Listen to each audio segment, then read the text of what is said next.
Hey guys, so I wanted to start the morning off. I woke up at like freaking 6 a.m. Around 6 a.m., 6:30 a.m. To be honest, I was so freaking itchy. So when I got home yesterday, I know I said I was going to spray the bathroom with that mold killer, but I instantly fell asleep. In fact, I didn't even brush my teeth. So I woke up at 6 a.m., brushed my teeth, took a shower, took things out of the bathroom, and then afterwards I sprayed everything with mold. Cleaner, and then I noticed, like, while I was spraying things around, right, I see these little bugs. And I think, oh fuck, I think they're drain flies. So I grab out some drain cleaner. We use this Green Goblin drain cleaner. And then I put it inside, and then I'm also going to buy some sort of drain fly thing. So I don't think they're no-see-ums. I really do believe it's drain flies. So yeah, I'm gonna treat it that way. And what I learned from the no-see-um incident was this: if you see any sort of bug in the bathroom or in the sink, if you see it more than once, like if you see it 2 times, assume that you assume you have something living inside of your drains. So what these bugs do, let's say for like the no-see-ums or the drain flies, is they need moist matter in order to lay their eggs, and that's where they breed in there. So they go like deep down inside the freaking pipe, lay their eggs, and they can have sometimes like freaking 200 babies at a time, and they hatch, I believe, they hatch very rapidly. I think for drain flies they say they can hatch in 48 hours, so you can end up with a huge freaking infestation. And yeah, I just thought, okay, treat it like you did before. Use the Green Goblin thing. Get the gallon of drain cleaner. Tackle it for the next 3 days. Keep putting drain cleaner in there, the biodegradable stuff, and yeah, just actively work towards it. So yeah, right now I just finished the drain cleaner. I let it sit for about an hour, and then I also had the mold killer inside of the bathroom. And while I was doing this stuff, I was doing some research, and someone had mentioned, they said, hey, did you ever think maybe you have shingles? And I was like, freaking shingles. So my dad actually broke out in shingles a couple years ago. And I remember he was talking about having like this burning sensation or something like that. And yeah, one thing that I've noticed, like on my chest, it doesn't feel like it feels like it's like a rash, but you can't see it. And it got me thinking, like, okay, well, Erica, just treat it like you have shingles or eczema or whatever. There's obviously some sort of irritation going on. I've been, I changed my soap. I've been doing oatmeal baths, milk baths, and I added calendula in there today. I've been doing bath soaks. I've been moisturizing. And one thing that I have learned is if you have like skin irritation, right? If you have something like eczema or shingles, right? A lot of the stuff that you see, like the oatmeal baths, it calms down the skin, and it provides like temporary relief. But I don't feel like it really, like, all the moisturizing in the world won't really stop it. I think that you do need to use some sort of antifungal or get down to the root cause of it. And I say this as a person who has been religiously putting on that 1% clotrimazole, the thing that's in Lotrimin AF. So I'm treating it like athlete's foot. But so some people say that it works. For me, my skin has been weeping more than usual. However, I have hope that it might be getting better. Maybe it's just me. We'll see. Also, I know Lieber sent some stuff over to the store, so I'm going to pick that up today. And I cannot believe how quickly I go through this freaking antifungal cream. So if any of you guys have, let's say, eczema, of course, this is not skin advice. I'm, everybody knows, like, this is just me trying to figure out what's going on here. I would say, yeah, definitely try an antifungal cream. See if it works. Some people on Reddit eczema, they say that, yeah, they did it, and in a couple days it cleared up. But according to the label and according to anonymous individual, it says that you should use it daily for 4 weeks, for ringworm or athlete's foot. And I apply it, let's see, they say apply it twice daily, morning and night. Yeah, I apply it maybe about 3 times a day, just a little much. But this is only, I think, my 3rd day or so. So I'll keep you guys updated. I really should take daily pictures of this stuff, but I've been a little slacking off. So, I was looking online and I've been reading so much things about eczema. You guys know that. I've been going down the slippery slope. Maybe there's speculation that I've been causing stress to myself because I've been just furiously trying to figure out like what's going on. And at this point, I don't really know like what more else I can do. I'm doing a topical right now. My diet is really not that bad. And I came across this today. So look at this, cod liver oil for eczema. If you guys remember, I did a stream and I'm actually thinking about taking that down. I cut down all the gluten from my diet. I and coincidentally, when I started adding cod liver oil, my skin cleared up. However, um, it's been flaring up. And I don't know if it's because I'm not taking enough. I mean, I think I'm taking enough, or it's just in my case, I'm missing something more than the cod liver oil. So let me play this for you, and the link is in the description. So we're going to talk about why cod liver oil can help someone with eczema. Now, what is this? And yeah, I'm going to show you two videos, and I'm going to tell you what I'm going to be adding to my supplementation. Spoiler, it's vitamin D. I know people are going to be cracking jokes, but just listen to this. Skin condition. It's a condition where you have this red, scaly, flaky rash on your skin. Fucking sucks. Another name for this condition being atopic dermatitis. And then you have psoriasis, which is in the same family. They're all related. But let's talk about why cod liver oil is one of the best remedies for pretty much any skin problem you have. Fish oils are high in omega-3 fatty acids. We're talking about DHA and EPA. But cod liver oil has two additional things, vitamin A and vitamin D. So if we start with vitamin A deficiencies, one of the symptoms is follicular hyperkeratosis. Now, what is that? That's a condition where you have these little red or brown dots by your hair follicles. It could be on your arm or your back. And let me just flash a picture up so you can see what that looks like. I just want to show you the relationship between a vitamin A deficiency and what it can do for your skin. There's another condition called xerosis. It looks like a very dried out skin appearance with these little wrinkles around these scales. Vitamin A has everything to do with skin integrity. And then we get vitamin D. Now, psoriasis has this appearance as well with some more plaquing, but psoriasis is an autoimmune condition. And vitamin D is the best remedy for any autoimmune condition. Now, why? Because vitamin D is an anti-inflammatory. It acts like cortisol in the body without the side effects. And cortisol is an anti-inflammatory. It's used in a lot of skin issues. Vitamin D in higher amounts is really good for psoriasis and pretty much any type of dermatitis, including this right here, atopic dermatitis, which basically is eczema right there. Cod liver oil has vitamin A and vitamin D, and cod liver oil has omega-3 fatty acids, DHA and EPA. These are part of essential fatty acids. And if you look up essential fatty acid deficiency, guess what one of the big symptoms is? Dermatitis, which is scaly, dry skin. By taking cod liver oil, you have the combination of omega-3, DHA and EPA, you have vitamin D, and vitamin A all in one. If you're going to take cod liver oil, it's very, very important to reduce your omega-6 fatty acids. If you're not familiar with what these are, I put a link down below, but it's merely a matter of increasing the omega-3 and decreasing the omega-6 for your skin. And I want to bring up one point about a lot of people that do keto. They focus on these fats right here, coconut oil and butter in their diet, cooking, which is great. And hopefully they're reducing the other oils, even safflower oil or sunflower oil and the other cooking oils. But here's the thing, coconut oil has 0 omega-3 fatty acids.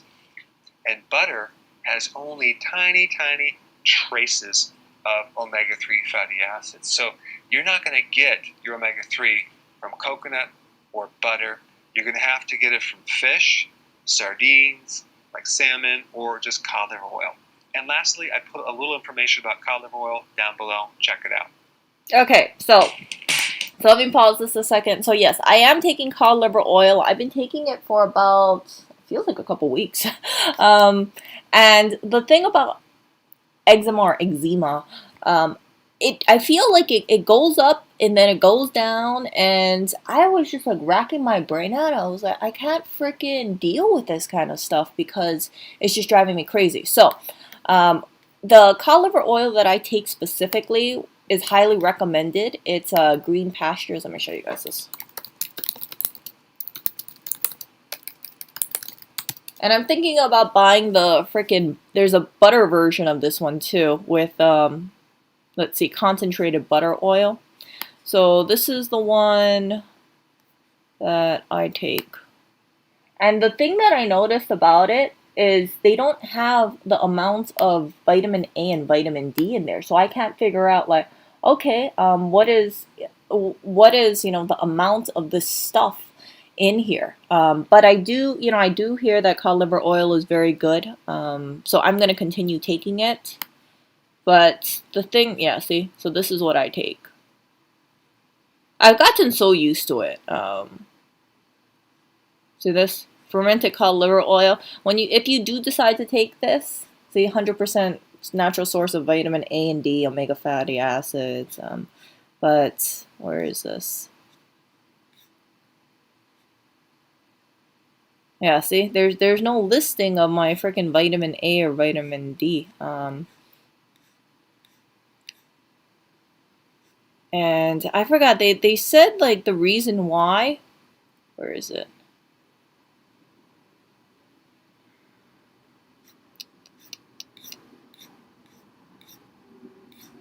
But I can't remember off the top of my head. Anyway, so I'm continuing to take this, and it's not going away. So I'm going to show you guys this one, shingles, and there's a reason why I'm showing you this. So according to him, it's, you need to, yeah, see this? You need to have your vitamin A, your vitamin D, and then, yeah, make sure that you...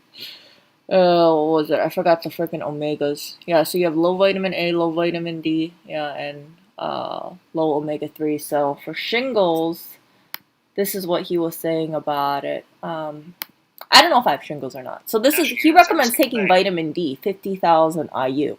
So let me play this. This video on shingles. So again, there's a reason why I'm showing you this. Just listen. I know I sound a little all over the place right now.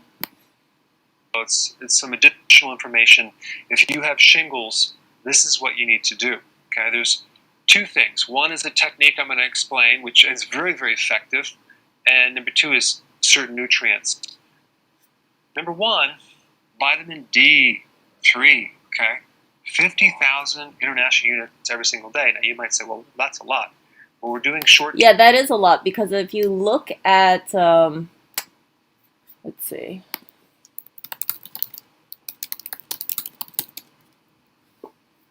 And I have the link on the one that I specifically bought on Amazon. I think it was the Nature's Bounty one.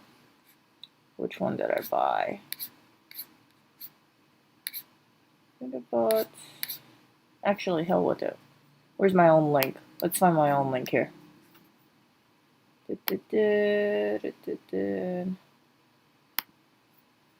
Come on. I know. Okay. So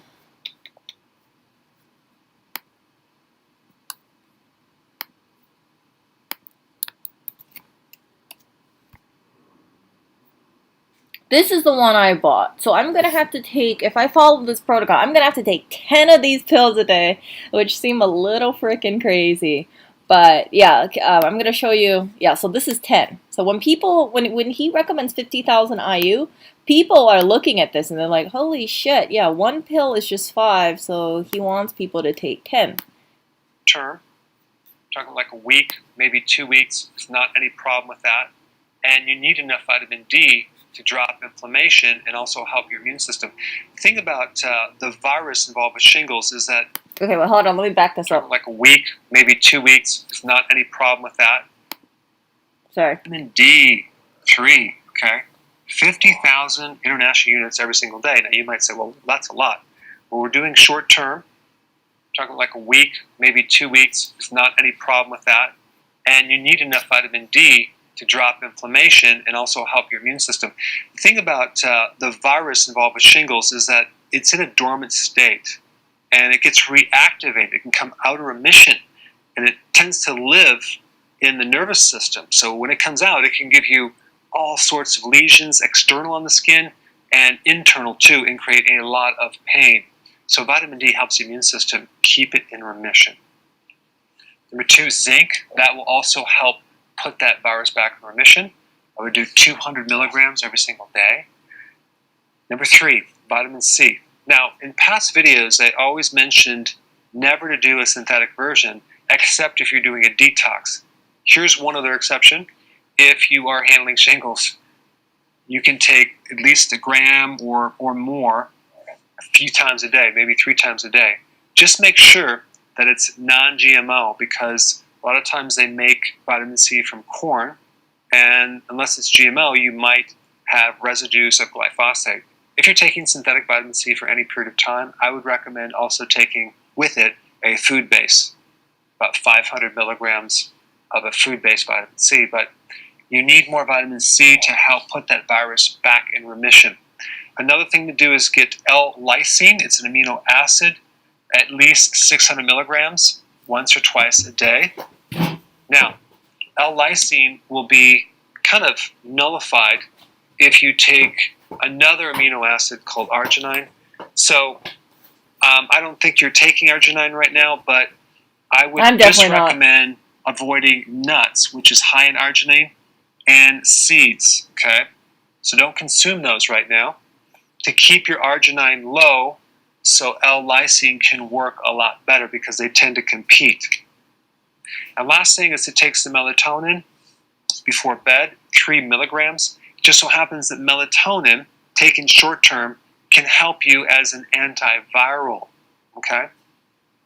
Now, what do you do with the technique? Let's say, for example, this is looking on your back. Let's say you have pain that radiates from your spine over to your left side through here, and it follows like between the ribs. What you're going to do is you're going to use acupressure on the opposite side, the mirror image. So wherever it hurts on this side, you press and massage on the opposite side. So you're going to need some help with this because you can't reach back there, but you want to stimulate this opposing mirror image neurological pathway. So you have someone just rub down, and guess what? It's going to be very, very tender. It's always going to be twice as tender on the opposite side. Just have them do it within your tolerance, and once you kind of really massage this area and do some acupressure on this side, it's going to relieve the bad side, okay? And if this is happening on the front side of your body, do the same thing, just press on the opposite side. Wherever it is on this side, you match it on the opposite side, and do that several times a day, and it will work. In fact, go ahead and comment down below, and you're going to notice a lot of people are going to say, wow, this works, it's amazing, because it does work. Just give it a shot. Thanks for watching. Oh, sure. Okay, before you go real quick. Damn it, there was a part where he was talking about it. Oh, damn it. Where is it? Oh, I guess I don't have the video over here. But what he was saying was that, oh my goodness. Frank, where's that video? Hold on. One moment. One moment. I guess I brought the wrong video in. Where is it?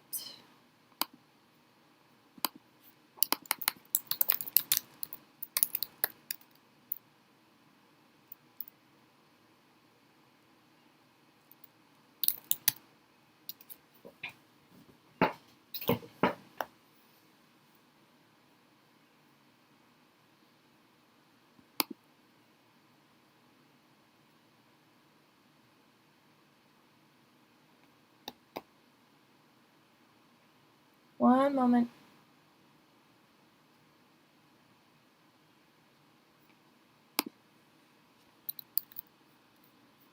Let me see if this is it.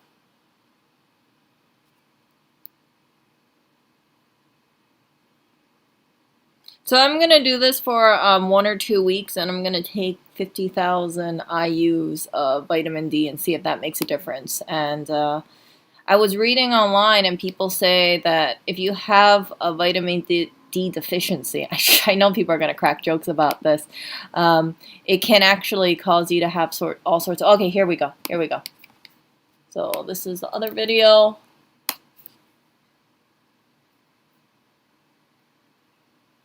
And it actually makes sense. So what I had told you guys was, hold on. What I had told you guys is that this thing started around like November-ish. It started as a small patch, and I thought it was just dry skin because I thought like, oh, it's winter. You know, it's really. It didn't actually begin here. This memory began when the family booked their summer vacation early on Verbo. Book early, cancel if you need to.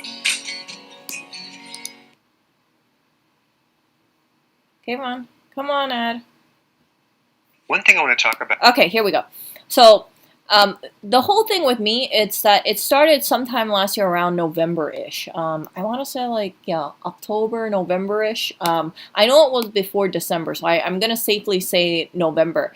And the thing about that is, during that time, right, it was cold. I haven't been going out that much. You guys know, like, every time you guys mostly saw me out, it's like, okay, well, let me just, like, if I go out, let me go out at nighttime because that way I'm avoiding the sunlight.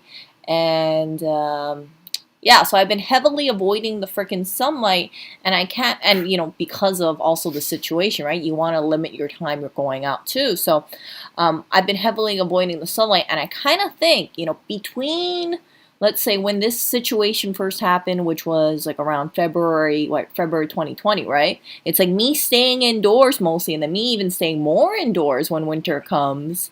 It's probably not doing me any favors, and you guys can say the duration of how long to take vitamin D, as well as the dosage. There's a lot of confusion. Most people are taking between 600 IUs to 1,000 IUs, sometimes 2,000 IUs, and they think that that's enough. One thing you need to realize is that about 75% of the population on planet Earth are deficient in vitamin D. And vitamin D is so important. In fact, it's the most important fat-soluble vitamin, especially for the immune system. Based on some pretty credible studies, which I'm going to list down below, and I only listed 3, I'm going to give you quite a few of them. In the first study, the group took 1,000 to 2,000 IUs of vitamin D once to twice per week for 1 month and did not increase their vitamin D levels at all. Second study took 1,000 to 2,000 IUs, and it took 4 months to elevate their vitamin D. And in the third study, it took 3 months to achieve just the normal level of vitamin D by taking 1,600 IUs of it. 3 months. 3 months. Oh my gosh, I can't believe dealing with this itchiness for 3 months. But okay, I know I'll play with vitamin D. And I just had a call from a lady on my live show who was taking 50,000 IUs of vitamin D for weeks, and it did not even increase her levels. So the question is, how could you be that deficient if you're taking so much vitamin D? The first thing to know is that it takes a lot longer than you think to fix a vitamin D deficiency. It could take months. The second thing to know is that there are various things that prevent the absorption of vitamin D. One is your gut. If your gut has damage, you're not going to be able to absorb vitamin D too well. Also, your age greatly. So some people think that if you have like eczema or psoriasis, you have like some kind of gut issue, and then you're just not, your gut's not working the way it should be. Influences your ability to absorb vitamin D, not just from dietary sources, but from the sun. The color of your skin also influences your ability to absorb vitamin D. In other words, if the skin is darker, it could take 3 times as much sun to penetrate the skin. And then there's a topic of how much fat you have. The more subcutaneous fat you have in your body, the less you're going to absorb vitamin D. And then there's exposure to the sun. If you're going out in the sun and you're only exposing your hands and your face to the sun, you're only exposing 5% of your body to the sun, which it would take you hours and hours and hours to even achieve a small amount of vitamin D. And then you have the location where you live, the latitude, the connection between where you live and the sun. If you live in the northern hemisphere, which if we look at United States is just above LA, and we look at the months between November and March, the amount of vitamin D you're going to get is pretty much insignificant. And then we have metabolic issues. Let's say, for example, Wait, so did you guys catch that? Did you guys catch that? Let me replay that really quickly for you guys. Months between November and March, the amount of vitamin Wait, hold on. connection, it would take you hours and hours and hours to even. So what he was saying is that if you have a jacket on, or if you have like a long sleeve shirt, which is normally what I wear outside, right? I think like, okay, I'm walking around, I should be okay. I'm really not absorbing that much vitamin to the D. sun, which it would take you hours and hours and hours to even achieve a small amount of vitamin D. And then you have. And then they talk about the equator, right? So the equator is where they have like lots of sunlight. Do you know where is located on the equator? Here.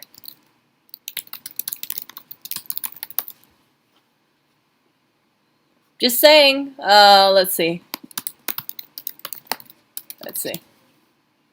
Okay, I'm gonna ruin it. See? So let me find the map over here. So where's equator? Equator's over here. My little Pacific island is over here. I know it's a grainy ass image, but yeah, see equator right here, and I think like New York. I'm like, oh, for frick's sake. So I know when I was in Hawaii, Hawaii was very, very sunny. In fact, if you look at the weather right now, Honolulu, Hawaii weather. Oh, look at that beautiful sunlight over there. It's freaking 70 degrees right now. It's 4 a.m. Later on today, what is it going to be? 84? 84 or so? So it's always bright. It's always sunny. When I was in Hawaii, I regularly had a t-shirt tan, if you guys know what I'm talking about. Because everybody's in like freaking tank tops or short sleeves. But in New York, it's so freaking cold that I'm always bundled up. And I can't help but wonder, me bundling up, plus the fact that I've been staying indoors, might have been screwing up with my vitamin levels. So I really do believe that it is very, very possible that I am deficient in this. The location where you live, the latitude. Look, okay, so where's, yeah, see, I guess, I don't know if this is accurate, but like, see, here's the little Hawaii on the left, and then New York is obviously higher. The connection between where you live and the sun. If you live in the northern hemisphere, which if we look at United States is just above LA, and we look at the months between November and March, the amount of vitamin D you're going to get is pretty much insignificant. And then we have metabolic issues. Let's say, for example, you have diabetes, you have arthritis, you have high blood pressure, cardiovascular disease. Guess what? The requirements for vitamin D go way, way up. And then, of course, we have the season. If it's winter and you're out there trying to get sun, the odds of you getting enough vitamin D are very, very slim. And then lastly, there's a genetic factor involved called polymorphism, where there is a variant or an alteration in your genes which don't allow you to absorb vitamin D very well. And a lot of people have this and they don't even know they have it, and that could be the reason why they can't absorb it. Oh, and there's one more that I forgot to mention. If you have a chronic infection, see, the viruses that invade the body downgrade your vitamin D receptor. So if you have an infection, whether it's in the lung, in the sinuses, or in your gut, the microbes, specifically viruses, have a strategy of blocking the absorption of vitamin D. They block the receptor so you can't absorb it. It's a survival mechanism. And the white blood cells that are fighting the virus need vitamin D desperately, so they're going to suck up that last little bit of vitamin D that you have. So as you can see, there's a lot of factors involved with the absorption of vitamin D. How much vitamin D would I recommend? 10,000 IUs per day as a maintenance. And I mentioned this plus if there's an autoimmune issue involved. And you're going to need much higher amounts of vitamin D with magnesium, B6, and zinc. And there's a couple other things that you can do. If you're concerned that this amount of vitamin D is toxic, which it's not, you would have to consume 1 to 200,000 IUs of vitamin D for months and months or years to create the complications. And the biggest complication from vitamin D toxicity is hypercalcemia. That's too much calcium in the blood, because that could lead to kidney stones. One way to even minimize the risk for that would be to drink 2.5 liters of water per day. That way, you avoid a super concentration of calcium in the kidney, so there won't be any calcium forming in the kidney. Another way is just to avoid calcium in supplements as well as cheese. That way, there's no calcium to go into the kidney and form as a kidney stone. All right, guys, thanks for watching. Okay, so overall, I'm gonna tackle it that. So again, I'm doing my antifungal right now. I'm tackling the mold right now. I'm also cleaning up my diet right now. I'm taking supplements. I'm taking the cod liver oil. I'm going to add in vitamin D to my diet too, because even if I didn't have this issue, right, I've been avoiding the sunlight so much that it's very, very possible, right, that I'm very deficient in vitamin D. And I know people are going to be chuckling about this. And Lewis is like looking at me right now. But I really need to take care of this kind of thing. So I'm going to be doing what was recommended. I'll do 40, 50,000 for the next 1 or 2 weeks. And then after that, I think for the foreseeable future, I'm going to also be supplementing in 10,000 IUs a day. Because I don't want to end up with some sort of deficiency. And it makes sense, right? Like I said, I avoid the sunlight. How often am I out in the sun? Not very often and not very long, because I've always just been thinking, oh, sun damage bad, right? Sun damage bad, avoid exposure to other people, stay indoors, and if I'm outside, again, I'm normally wearing a long sleeve or jacket because it's cold, so I haven't been absorbing that much, even if I'm walking outside for like 30 minutes, maybe once every 5 days or so. You see where I'm getting at? So I wanted to share this with you guys, not only because it's something that's on my mind, but if anybody has been kind of being, staying indoors, maybe you are working from home, or maybe you're just kind of like a hermit, there's nothing wrong with being a hermit, but let's say if you're staying indoors and you notice you're having skin issues, just kind of question, like, have you been taking, how much sun exposure have you been doing? And I can't help but think, yeah, maybe it's just me heavily avoiding the sunlight. In Hawaii, it's like I would be saying I'd avoid the sun, but because it's so freaking bright and sunny, right? It's like I'm always, if I'm going out, and I was going out a lot more in Hawaii because of the temperature and stuff, it's like I didn't have to worry about that kind of stuff. I was, tanner back in Hawaii, and yeah, now I'm just having skin issues, and I hope that it goes away. So we'll see if this works, and if this doesn't work, it seems like I have to give it some time. Then I'll move forward from there. But I want to make sure that I have every little thing checked off, and then yeah. But you can see how much energy and freaking focus it takes to like look up all this stuff, looking up shingles, looking up eczema, looking at deficiencies, looking at topicals, looking at this, looking at that.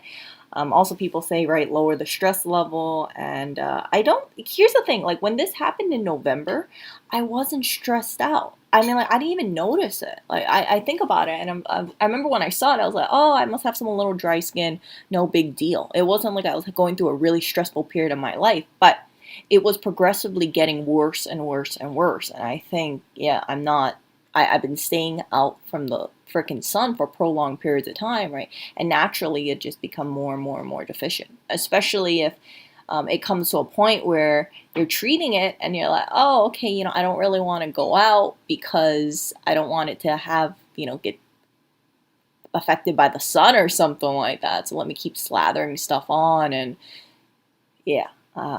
Yeah, so let me read chat really quickly over here. Yeah, I'm okay.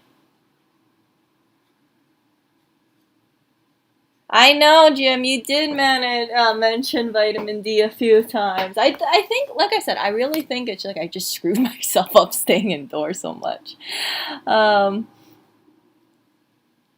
Yeah, you know what the thing is? I don't even eat that much meat. I only eat about, let's say, 1.5 pounds of meat a day. I mean, not a day, a week. So even though I eat meat and I eat fish. It's not like large amounts. Like yesterday I went out, we ate some beef, but it was maybe about 6 ounces. That's it. Not very much. Yeah.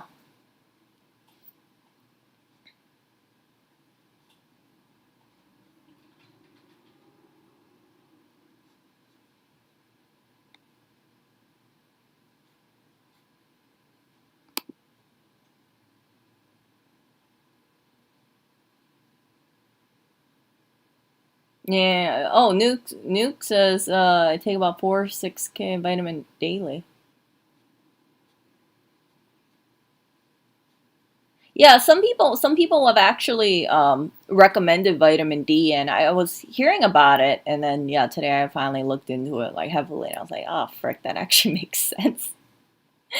Uh,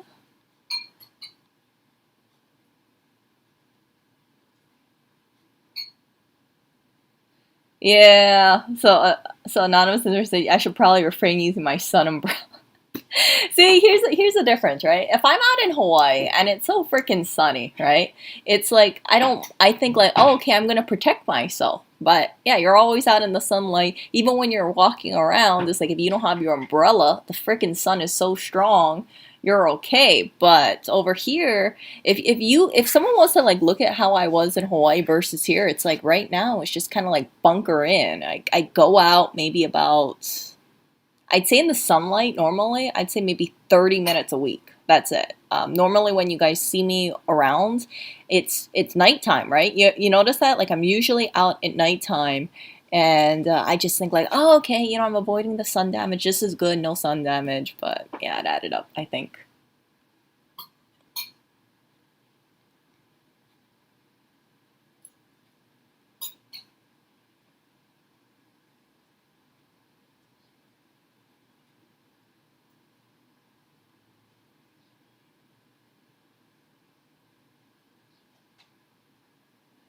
Scale down? What black warning?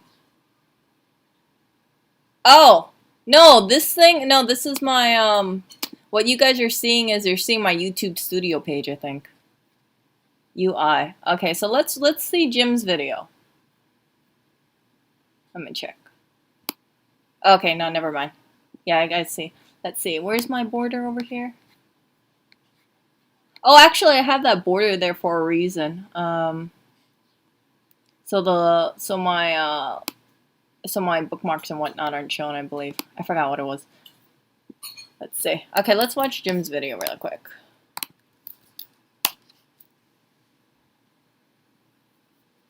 Oh, 49 minutes. Okay, let's see this.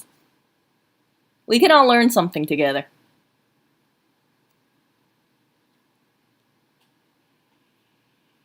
Our next presenter is Dr. Scott Nagasawa, someone whose medical presentations I've had the pleasure of enjoying for over 10 years. Scott received his Doctor of Pharmacy degree from the University of Southern California and is a registered pharmacist. He spent over 12 years at a large teaching hospital in Los Angeles, California, affiliated with the University of Southern California, where he served as the Director of Pharmaceuticals. Wait, hold on a second. 49 minutes is a bit long to stream a 49-minute thing. Oh, I remember you were talking to me about this. Here, I'll link it to you guys.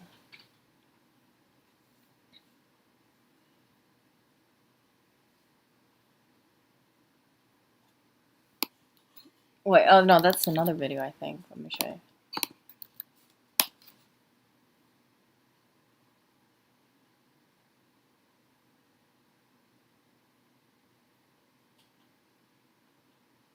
What? Oh, damn you, Ed. Welcome to this update. Oh, John Campbell. Vitamin D. Now, I've been meaning to get around to this for ages, but it involves quite a bit of prep, so I kind of put it off. I'm going to read chat on the side so you guys can watch this. I think it's important to do. And it is quite a complex video, to be fair. We're going to look at a fair bit of sort of science-type stuff and fairly good quality evidence.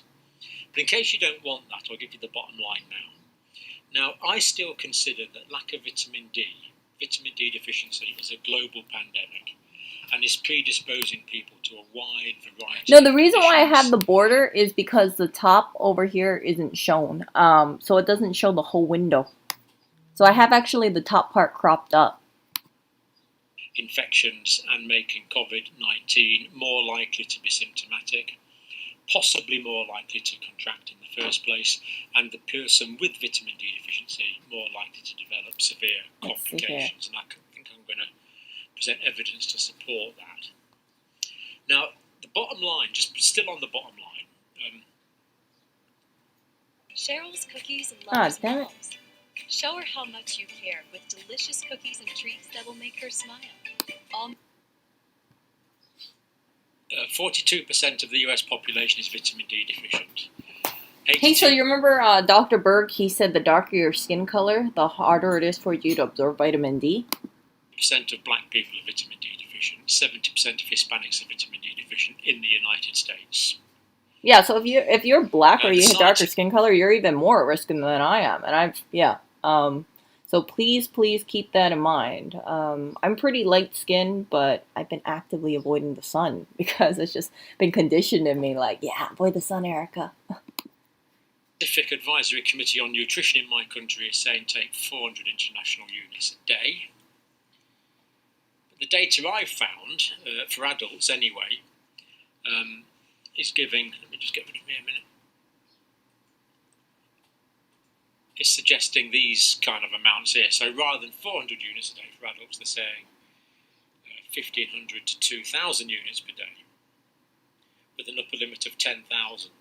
So we see. Yeah, I'm probably going to go with the upper limit. After I do my little 2 weeks at 50K, I don't know if I want to do 40K or 50K, but after I do my little 2 weeks of that, then I will just do a maintenance of 10K. Because this, like, if you guys have, like, if I find out that the freaking vitamin D helps clear this thing up, and it could be a concurrent, it could be multiple things, right? It could be Libor's thing when I pick it up later today.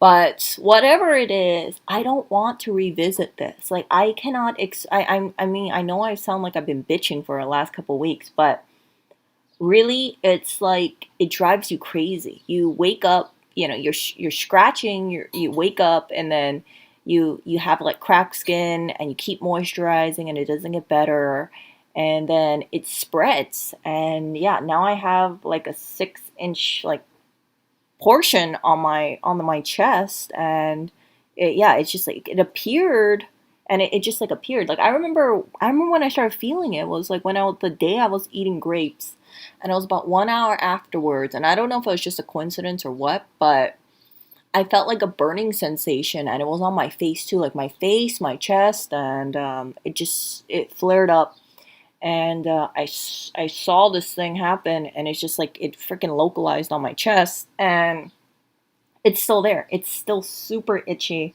So when I go to the store later today and I grab Libor's thing, I'm sure it'll help me immensely. But yeah, I've been hitting it with an antifungal, and it's still itchy. It's not like it's dry. That's the weird thing. Like the stuff on my chest, if you look at it, it looks inflamed, but it's not like dry skin. It's not cracking. It looks like a mild rash, but it's super itchy. Oh my gosh, I just want to like scratch my skin off on my chest. It's unbearable. But yeah, if I find out if it's a vitamin D deficiency, then 100% I'm going to want to make sure like I never ever have to, or I minimize me having to deal with this kind of thing, because I've lost what feels to be like 2 months or of my life trying to figure out what's been going on. And at the end of it, right, if it just ends up being like the root of it was a simple vitamin D deficiency, then I don't mind taking an extra pill a day or two, and seeing how that works out. So so I'm sharing this with you guys because, like I said, I never thought about freaking vitamin D until I started going down the slippery slope of things, and some of you guys have mentioned that thing as well. So yeah, I think it would help you guys if you guys have any skin issues, if you guys are actively avoiding the sun. Keep in mind that you could be deficient in this. The official UK government recommendations and the recommendations I've got from what I believe is the scientific literature. So that's the bottom line. Still no one bouncing up about vitamin D. I believe people are getting sick and dying through lack of vitamin D deficiency.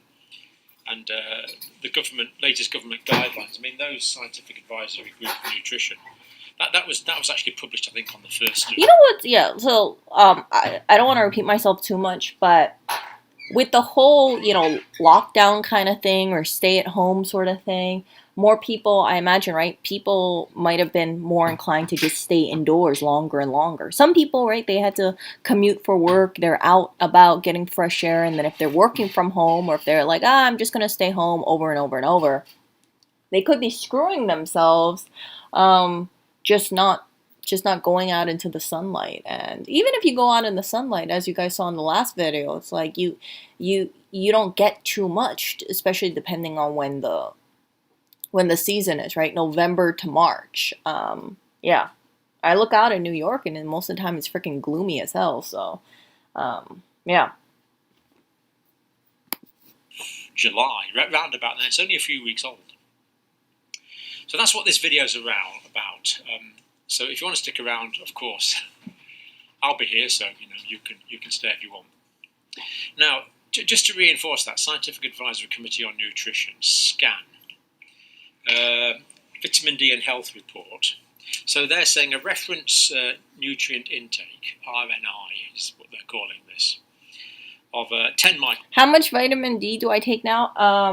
There's supposed to be some in my cod liver oil tablets. However, I don't know how much there is in there. There's no nutritional information of there. But whatever it is, it doesn't seem like it's enough. Also, keep in mind, I haven't been taking that vitamin D very long. Cod liver oil very long. And according to the other video, it says it could take a couple of months. So if it took me, let's say, I don't know how long I've been avoiding the sun for quite some time, right? So if I've been actively avoiding the sun for, let's say, a year or more, and it just kind of went overdrive after, the situation, after, February 2020, it's been kind of like a slow and progressive, like, okay, you're just getting more and more deficient. And now I'm trying to like boost up my vitamin D levels. And yeah, I know this is going to be a while. I'm going to try and, do this thing for 2 weeks and then do the 10 IU's maintenance. But yeah, we'll see. We'll see if I feel better in about 3 weeks with everything.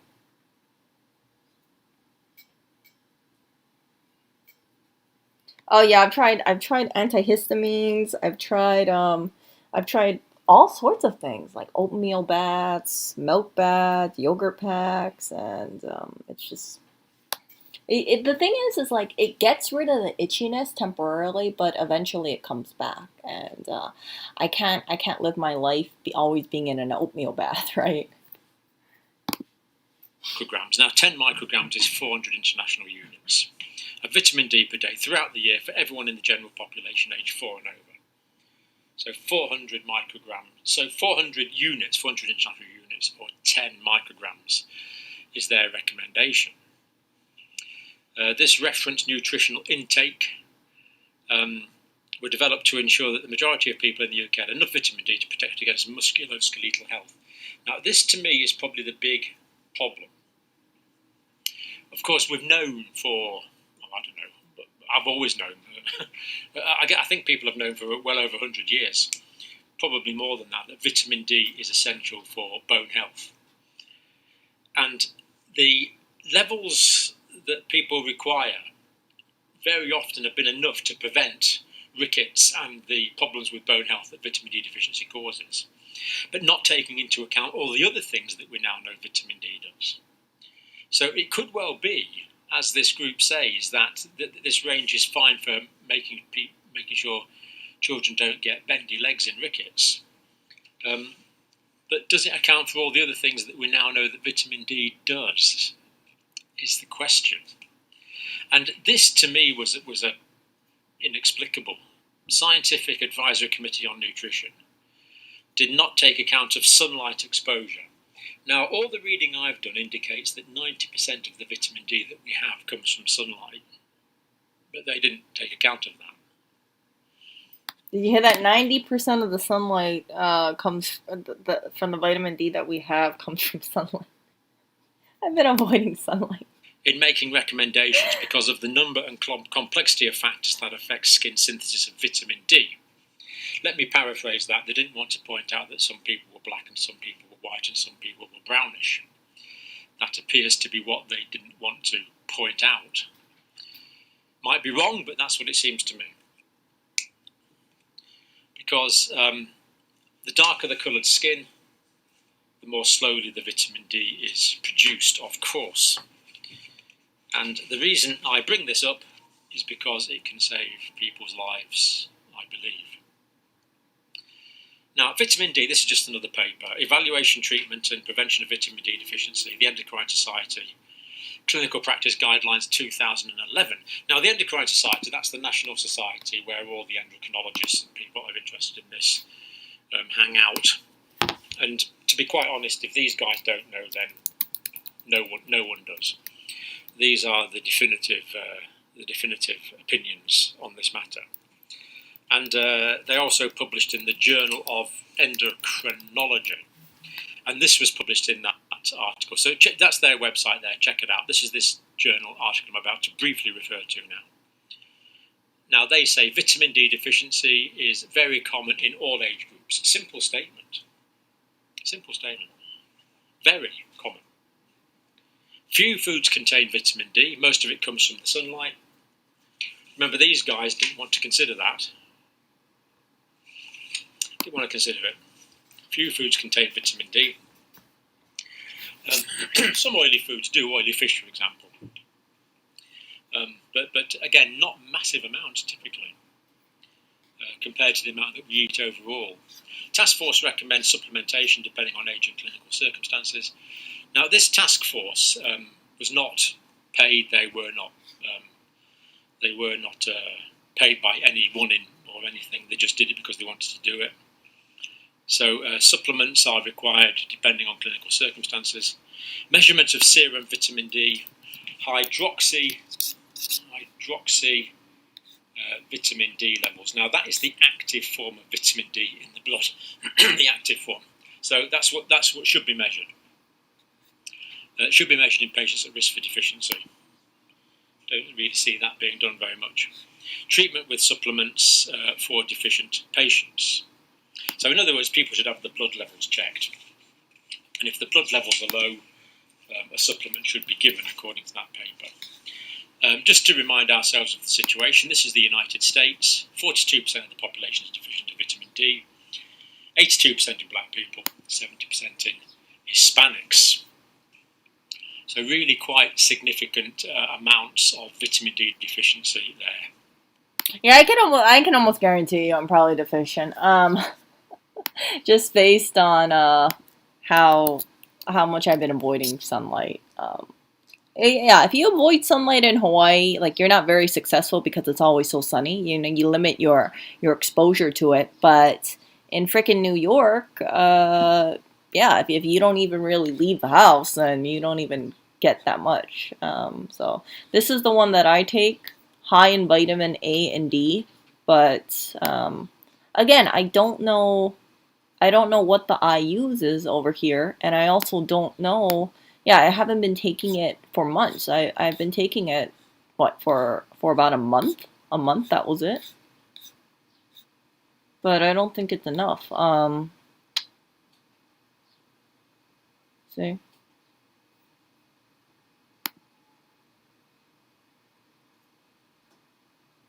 Where is it? So some people say they've been using this, and then it got rid of their eczema in 3 days, but I've been taking it for a couple weeks, and I just feel like it's getting worse. I can be very frank. So it could be a combination of things. Could be mold issue, could be this, could be lack of vitamin D, but I want to cover all my freaking bases and see how that is. At least I can say, well, I tried it. Let's see. Do they even say?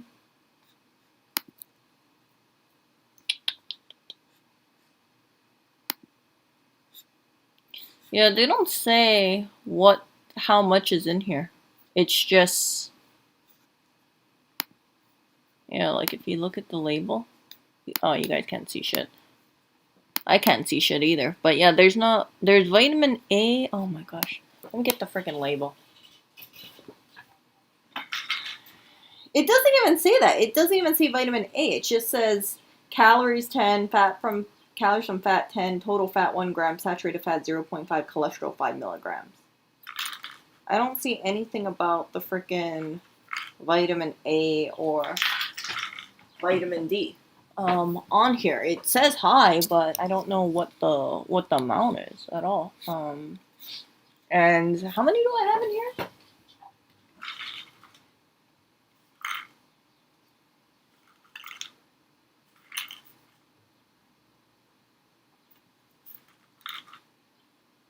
Yeah, it says this. Contains naturally occurring vitamins A and D. The amount of nutrients will vary. So, yeah. So I take 2 capsules a day. I have about 1, 2, 3. I have like 5 capsules less. That means I've taken about 2 weeks worth? No, wait, 26. No, 60. Yeah, I've taken yeah, 2 months worth. But I haven't been taking it religiously up until like last month or so. I was kind of like off and on. So I definitely don't have enough on that. Some people swear by cod liver oil.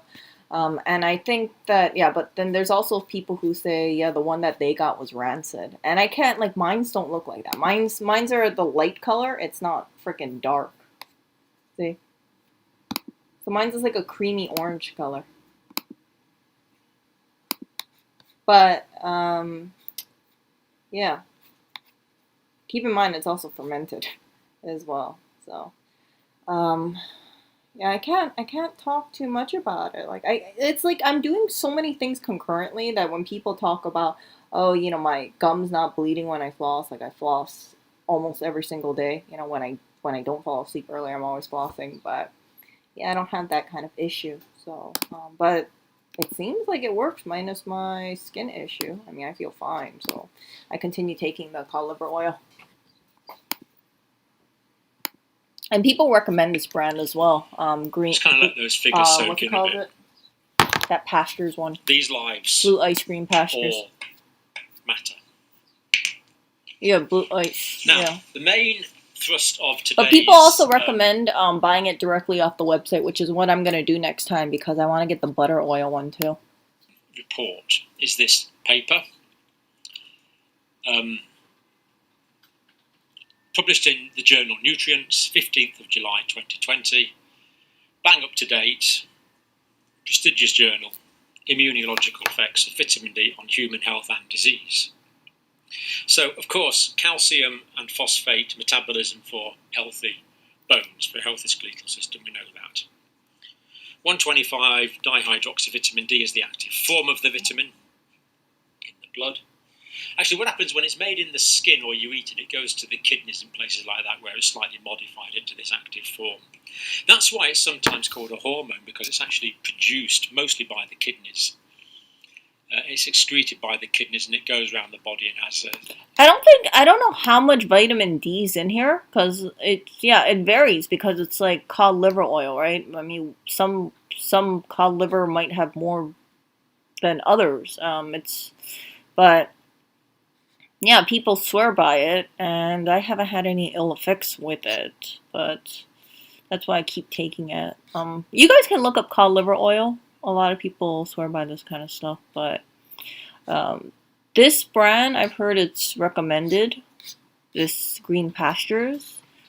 I like it because you don't, it's a capsule, so you don't taste it. But maybe I should change into another brand. Who knows? But yeah, if you try cod liver oil by itself, oh my gosh, it sucks. It sucks. That's the reason why they got this like orange flavoring on the outside. Which is funny because I have Icelandic cod livers canned right in front of me. Let's see, how much vitamin D is in here?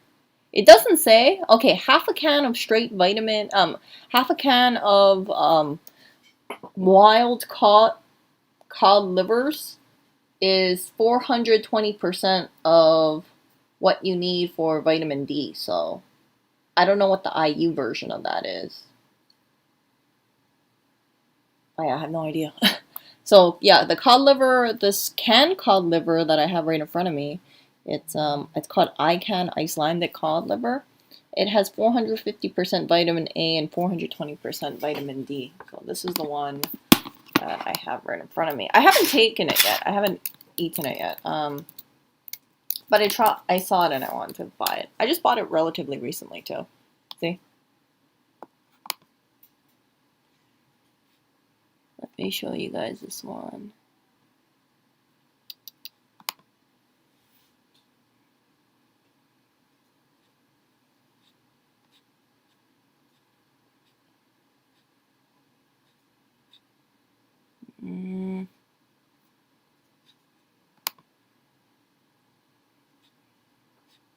Where's the nutrition facts? Here we go.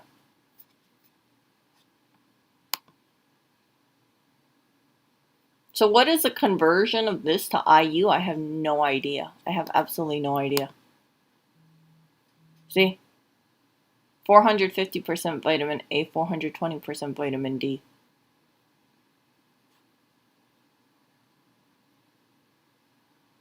I really don't think this is, 40, 50,000 IU. I think it's significantly lower than that. Big effects on other targets. So you could argue, well, it is a hormone, really. So the vitamin D that's made in the skin and the diet is converted into the active form. This is why people who have renal disease can often get bony demineralization and other problems, because the kidneys don't synthesize the active form of vitamin D. It's an immunomodulator. It modulates, it changes the nature of the immune system, and it affects the innate and the adaptive immune systems. So the innate immune systems, you might remember, work against a wide variety of potential foreign organisms. The adaptive immune system generates a specific immune response, such as antibody production.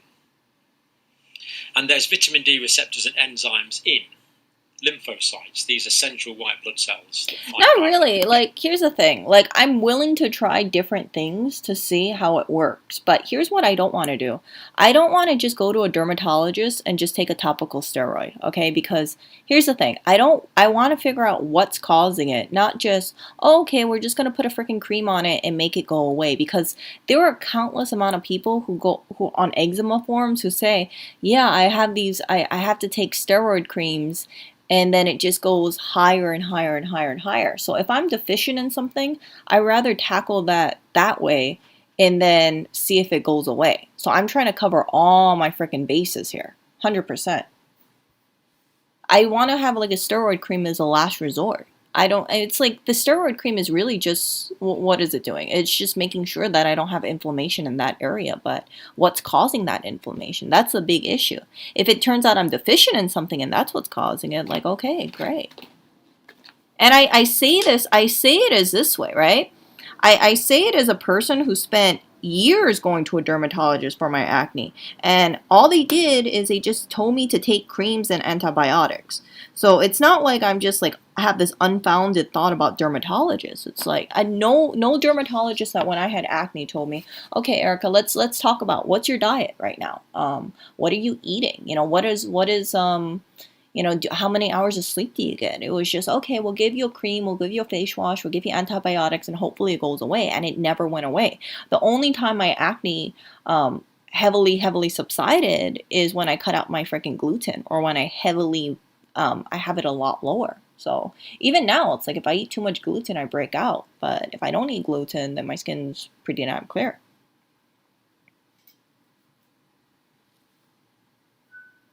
So I don't want to go with the whole thing where it's like you just get so reliant on a freaking cream. And yeah, so I tried my other route, right? I tried diet, I tried like all this other stuff, and it didn't work. So now I'm going off to an antifungal, seeing if that works. And in the meantime, right, it's like, okay, well, let's look at my diet again. Okay, well, looks like I probably am deficient in vitamin D. Let's up that thing up, because I don't want this thing to just go away. I want to hopefully avoid this for the rest of my life. I don't think that's going to be possible to avoid it, but yeah, it's just miserable to have this stuff. And it's just me dealing with this stuff for a couple months and I'm already at this point, right? Imagine if I had to deal with this for like years. Some people have to deal with this for like over 10 years and they still have these issues. You know, they go to a dermatologist and they're so pissed off, and then they end up, you know, they're getting told like, oh yeah, well, you know, maybe you could try that $3,000 a month freaking injection. And there's freaking $3,000 a month for an injection. That's crazy. Now, lymphocytes are divided into big and small lymphocytes. These are the big ones. And the NK stands for natural killer cell. No, here's the thing. So you said it gets better when I get older. Actually, if I eat a lot of gluten, I break out.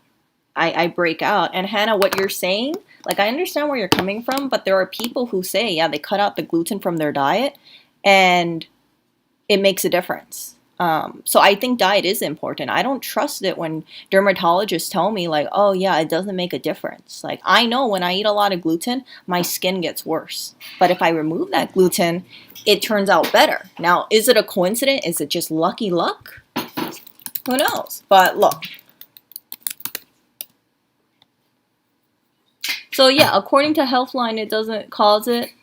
But you got people like this who say after I cut out gluten, sugar, and dairy, their skin cleared up.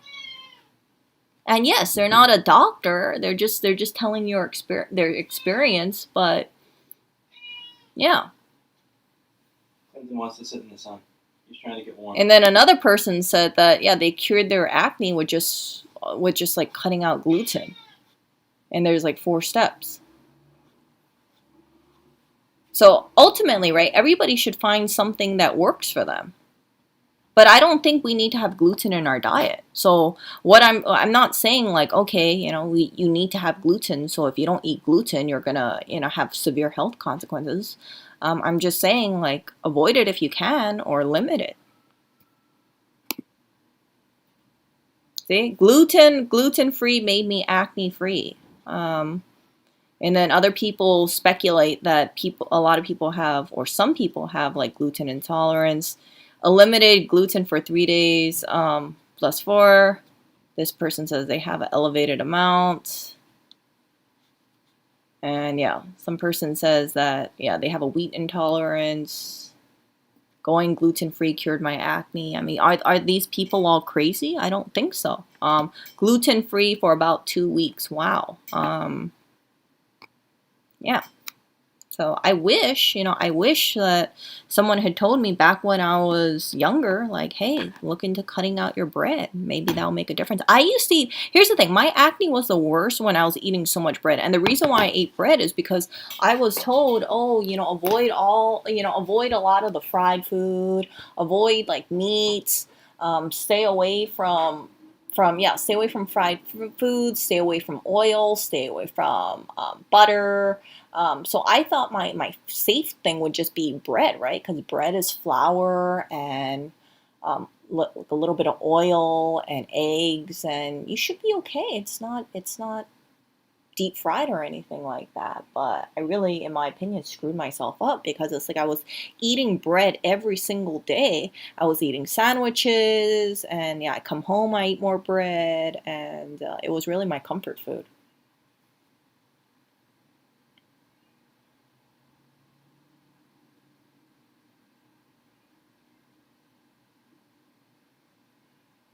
So yeah, that's just what works for me. So I've always had this whole thing. It's like, okay, if people have like some sort of issue, then try different things. See what works for you. Some people react very well with going gluten free. Other people work very good on going, you know, low carb or going on the keto diet, and other people do best on high carb. But you try all these different things and see which one works best for you, and that's the best. I don't blindly go with the whole doctor thing where they say, oh, you should eat more whole grains and you should just like limit your meat intake. And it's like, oh, eat very little meat and eat a lot of vegetables or cut out all your meat and things like that. It's like I find that I feel so much better on a higher meat intake and a low carb diet. And if I cut my gluten down or if I severely cut down my gluten, I feel more calmer. So, yeah, I just like that. That's what works for me. I don't, I used to like think like, okay, look at the freaking food pyramid. Oh yeah, let me just follow that and just load up on the bread and vegetables. But yeah, so yeah, let's see. Yeah, some people have different thoughts about the food pyramid.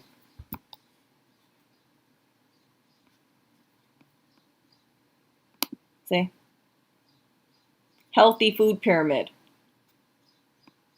So yeah, see the fats and the oils. I think on a consensus we could say that, but look at that. Look on the bottom, bread, cereals, potatoes. That woke me up.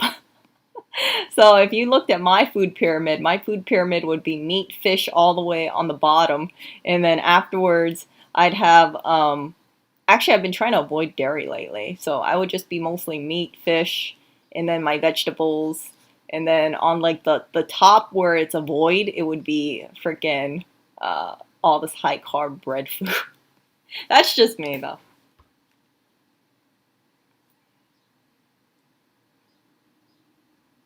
And then yeah, for sugars, like if I do eat chocolate, I try to stay with dark chocolate instead. I do really like milk chocolate, but yeah, I find that dark chocolate, they say it's healthier for you. So yeah, and then I also avoid soda and things like that. Look at this. See? So we always talk about all this stuff. So I try to stay away from my rice. I substitute it with cauliflower rice. I stay away from the grains, and I I kind of like I like eating gluteny stuff. Like, don't get me wrong, but I just I feel better. And even Lewis and I, we both try to go on a low carb diet, and I find that I don't like feeling all bloated. One of the things that I really don't like eating now is beans, because beans I just feel like more padded. I can't describe it, but maybe it's because I notice like if I eat too many carbs, I feel more padded the next day. And I feel like, I don't, it's not like I feel like fat, but it feels like I have more, I guess it is fat, but like I feel more padding around me. But if I eat like a high protein diet, like if I just eat a whole bunch of meat, like the next day I feel perfectly fine. So it's strange. I don't know. Maybe it's all those freaking carbs and stuff just bloating me up, but that's why I avoid it. That is why I avoid it.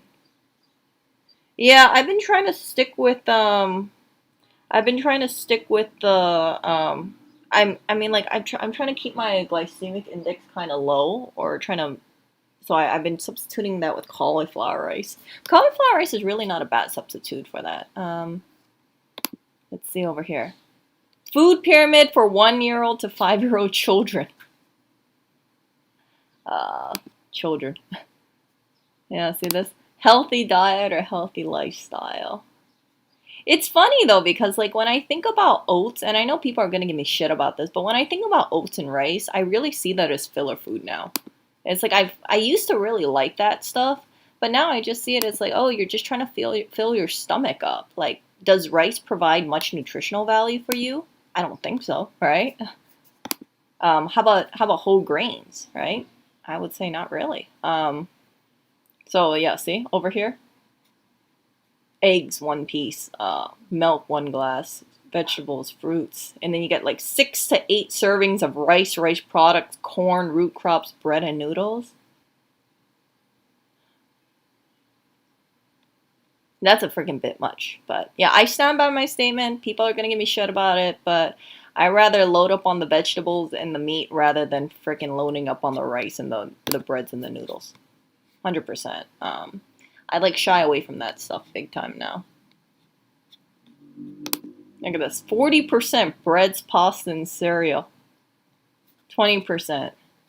Before, my diet used to actually be like 5% meat or so, 5 or 10% meat. I used to actively avoid eggs and meat and fish. And then, yeah, if I drink milk, for whatever reason, it makes me break out. So I like to stay away from like, drinkable milk. Yogurt, I haven't really noticed anything, but yeah, that the milk that you pour in a glass tends to break me out.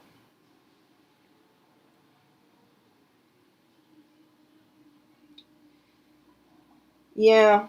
Um, I think that, and if you guys like look at people, right? People who tend to be heavier, like people think like, oh, okay, I'm just gonna load up on, I don't want to get fat, so I'm just gonna eat more bread and more pasta, and I'm gonna eat very little meat and eat more vegetables. But I really feel like one of the stuff that causes people to gain weight is the breads and the pastas and the cereals.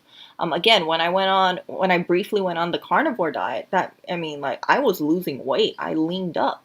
And I couldn't believe it because it's like you would think if you're eating lamb and steak every day, right? Shouldn't you be getting fatter, right? If you're cooking that in butter, shouldn't you be getting fatter?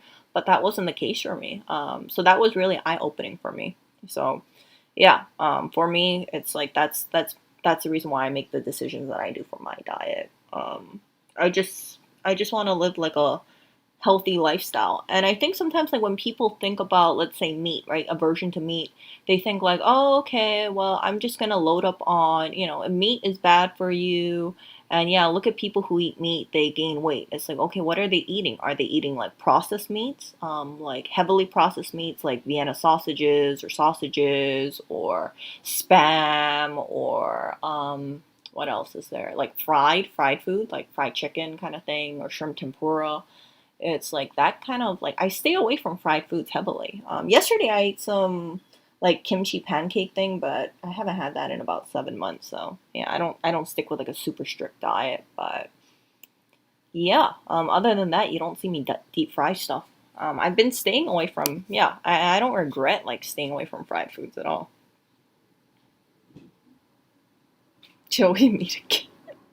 Yeah. So yeah, food. You know what the problem with food in the United States is? I've seen it. I've seen it a lot. It's like the food that you see, the food that you see in the United States, it tends to be quick, accessible, and cheap. And when people don't want to cook, right? What are they doing? They're going for the frozen food meals. They're going for like fast food stuff, and it just catches up on them. And the frozen food stuff, like I think it's good to have once in a blue moon, if you're feeling like really depressed, or if you're feeling bummed out or lazy, like at least you're eating something like, yes, it has a lot of sodium, but you can try to get the healthier option rather than just go to freaking McDonald's, right? McDonald's is like fried on fried on fried. And yes, you can get a salad, but the freaking salads are expensive. And then the dressing is a real killer for some of these salads because they have a lot of sugar in them, right? Like I look at a lot of salads, it's like freaking iceberg lettuce with like some cheese on top, and then what you got like some fried chicken patty or something, and then a bunch of tomatoes. It's like, oh, this is supposed to be healthy for you, and um, I think you can. I think a lot of people can do better, but yeah, the dressing is absolutely killer for sure. So, I've always, yeah. So, yeah, I look at people's shopping carts and I suggest that you guys do that too. If you have, look at the shopping cart of a person who looks fit versus a person who is like overweight. And I shared it with you guys in one of my previous streams where I was shopping and I was checking out and I forgot what I got. I think I got like yeah, I bought 5 dozen eggs that one day. And then the person behind me, no, I didn't buy eggs. I bought tripe and I bought cow feet. Yeah, cow feet for broth. So after I checked out with my two little items, right, I looked behind me at the person who was right behind me checking out because it's a conveyor belt thing, and I saw like it was just pure sugar stuff. It was like ice cream and cookies, and yeah, it was like 5 items that this person was buying, and I just looked at it. I looked at the items and I thought, Erica, how do you think this person looks based on all the sugar that you see in the freaking that they're gonna buy? And I thought this person has to be overweight. They're most likely overweight. And I turned my head to look at the person who was purchasing it, and this person looked, they had like this huge stomach, and they didn't, it looks like they were just depressed. And I have this, as someone who's been depressed for a number of years, and this is back before, I had the more standard American diet, right? I was eating a lot of carbs, and I was, staying away from meat, and I was staying away from butter, and I was just eating just like carbs and vegetables and very, very little meat. My mental health was a lot worse, and it shouldn't have been. It really shouldn't have been. So when I looked at this person and I saw what they were purchasing, I couldn't help but think to myself, they're poisoning their body with all this sugar, and it's just all sugar. Okay, I have no problem with someone if someone eats a cookie or a couple of cupcakes, right? Like I still eat sugar, right? But it's a lot less than it was before. But if you eat massive amounts of sugar like that, you're ruining your health. You don't have any good nutrition. And what happens? You wake up, look in the mirror, and you think, man, I look like a mess. I feel like a mess. And it's really hard to break out of that cycle if your nutrition is not on point. So if you want to have like a splurge meal, like I did yesterday with my little fried kimchi pancake that I shared with Lewis, like by all means, feel free to do that. But I think that if you buy all this crap food and you see it in front of you, you're going to be tempted to just eat it, right? And it's okay if you buy it once in a blue moon, but for me to see this one person with all this sugar stuff and then see their body, like they had one of the biggest stomachs I've ever seen in my life. I'm not bullshitting you guys. Like they weren't massive too. They looked like they were not a bad weight, but their stomach was just huge. It's just like, holy crap. And it's so bad for that because it's like you have all this like stomach fat. I think they call that visceral fat over your organs. It's very dangerous. And I can't help but think maybe this person has diabetes. If they do have diabetes and they're screwing themselves up more, then they have health issues and they get more depressed. And then you guys see what I'm saying? Like you add on more weight, you poison your body, then you have to take some pills or you got to take insulin, and then you just don't get out of the cycle. So better to just say, hey, let me severely limit, let me get on the better track and go it that way. So yeah, so the food that I eat, I've shown you guys pictures of it. A lot of the stuff that I cook, it's just like raw meat. You put in a stew with some vegetables. You eat it with cauliflower rice, sardines with cauliflower rice, some kind of soup with like tripe. I've just tried that recently. It's not bad.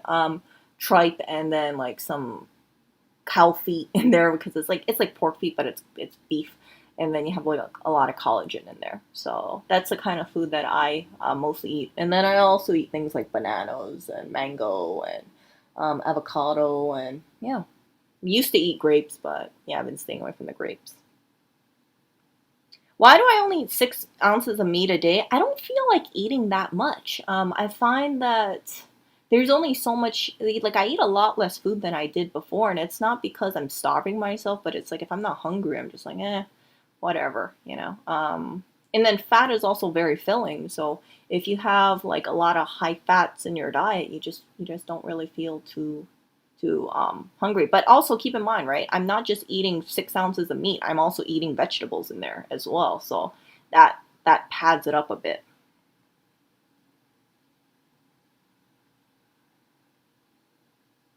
Yeah.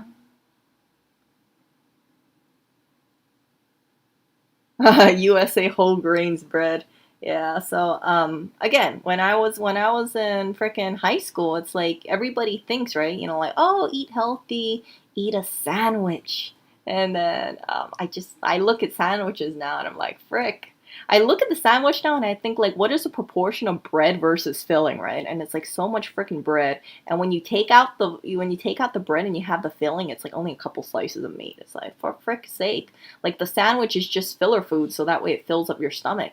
You're much better off getting more nutrition than just eating like a chunk of bread. So I really don't like bread. Like I love bread, but I don't like the idea of bread. It's just like filling up your stomach. It's no different than just eating like a bunch of rice with like a little bit of meat. And why do people do that? It's because, for some places it's like meat is a um scarce, so they just fill their stomach up with like bread and rice. Like, nobody out there in the world is going to tell me, oh, Erica, rice is absolutely essential for your diet. Like, you need to eat rice. Like, that's why you eat way more rice than you eat. That's why rice should be, this much, right? 40%. What else do we got over here? The Indian food pyramid. Look at that. See? So yeah, I refuse to believe people should eat 40% of carbohydrates.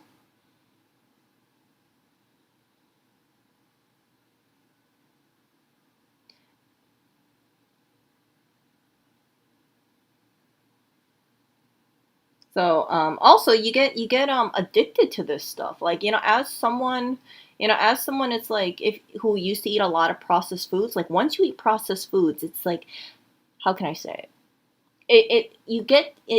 It tastes so good, and then you just get into this whole freaking cycle of like, okay, I'm gonna eat more and more and more. Next thing you know, you're craving, fries all the time, or you're craving like nacho cheese all the time. I used to eat Taco Bell freaking almost every week before, because I used to crave eating Taco Bell, and this was actually around what, 2019.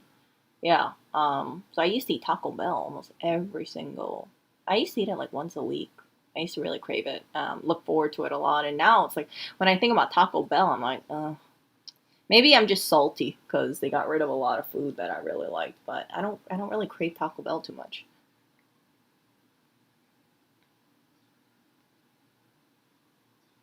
So Leslie says, two of my friends live on cakes and they're both thinner than me. But here's the thing, Leslie. I don't know how old they are, but think about how much nutrition are they getting from the cakes. That's what's really important. Like, some people might be thinking like, oh, Erica, like, don't you just, isn't it important to just be skinny? I'm like, no, no, no, no. It's not just about the skinniness factor that people should pay attention to. It should also be nutrients that's going into your body. So if I eat, let's say, 1 pound of cake, right? And if I'm still skinny, people might think like, oh, wow, look at Erica, the cake must not be too bad. But you don't know the long-term effects of eating all that cake. They can end up with diabetes in the future. They can end up with some kind of health issue down the future. Sometimes it's like you find people, it's like when they eat a lot of crap food, down the line it catches up on them. And maybe, their metabolism slows down and then the weight starts piling up.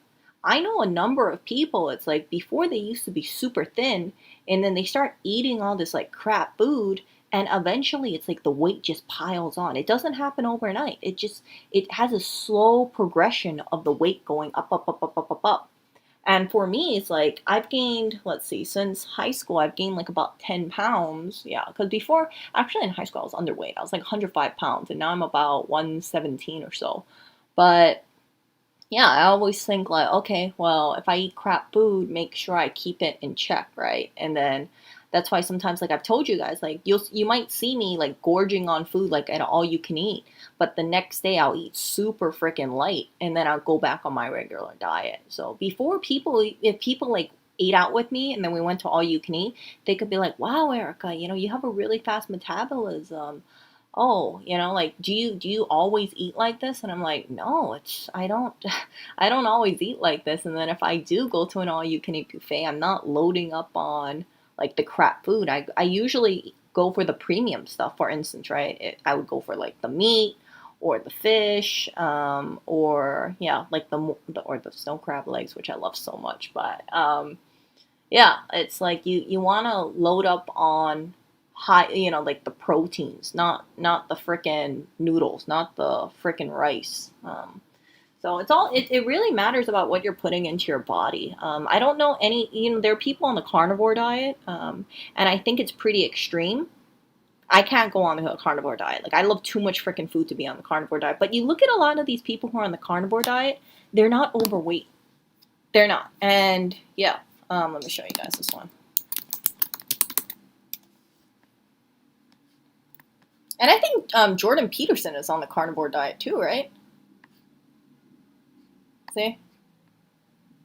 So this is Sean Baker. He's on a carnivore diet. He eats, I forgot how much steak he eats. I know he eats over a pound of steak a day. But see these people? They're just having freaking protein. Some people don't even put salt on their steaks. They just cook it. And yeah, but Yeah, see?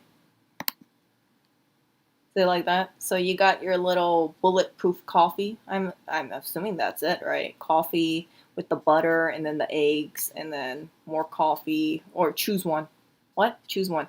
And then yeah, I don't know what that is and then you can eat your it's a very simple diet. Like if you go on the carnivore diet, it's just yeah, not it's not hard to do. But the problem with that is it's very yeah, you get tired of eating it. Like there was only so much steak I could eat, and then I just got tired of it. I was like, for fuck's sake, I'm eating more steak today, and more steak, and more steak. Let me change it up with lamb. Okay, it's lamb. Okay, let me go back to beef. Let me go back to lamb. So, but yeah, I didn't gain weight when I tried the carnivore diet. I lost weight. I leaned up, and yeah.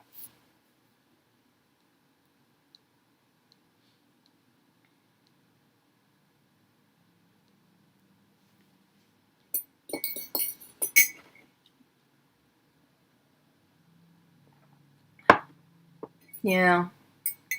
So I think it's very dangerous when people just blindly follow like the whole grain thing because I see people they have really good intentions, okay? They think like, "Oh, okay, I'm going to eat my whole wheat bread and then I'm going to have my little, I'm going to have this and then I'm going to eat more whole wheat stuff. I'm going to start my day off with okay, so for instance, right? The way that Lewis used to eat before. Lewis and I used to eat. We used to start the morning off with oatmeal. And it was like this apple cinnamon oatmeal with a bunch of sugar in there. It's freaking lots of sugar. Let me show you guys this one.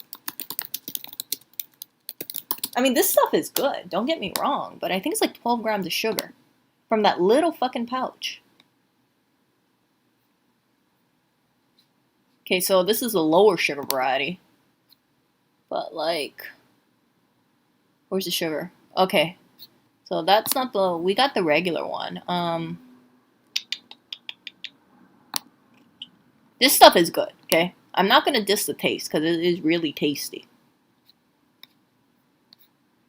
But if you look at it,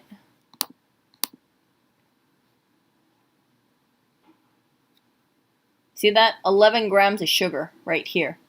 So Lewis used to eat 2 of these. So he used to start his morning off with 22 grams of sugar with 2 packets of oatmeal and then also protein powder.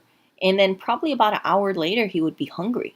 So before, right? Before when he was on a vegetarian diet, initially when he met me, he told me he was vegan, but yeah, he switched over to vegetarian and now he eats meat. He's not a heavy meat eater like me, but he does eat some meat.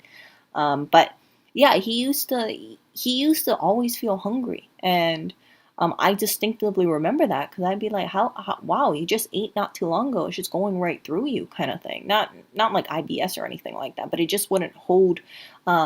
He would always feel hungry. So what I realized is like, yeah, if you have something that's low carb and then there has protein in it, it's gonna fill you up a lot more. So he starts off the day with five eggs. I normally start the day off with like 2 eggs.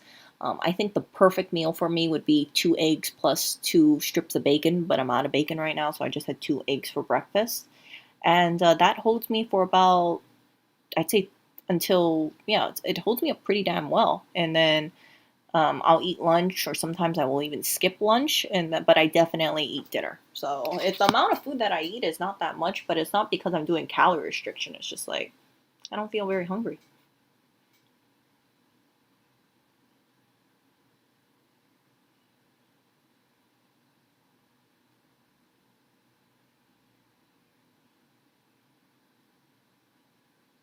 Oh, pumpernickel bread is good. Okay, so yeah, but you know how rare you see pumpernickel bread in stores? Like a lot of times you get the freaking Wonder Bread. You know what I'm talking about? Like, oh my god, look at this fucking bread. This stuff, like this bread. Oh gosh, see that? Or like the really cheapy bread.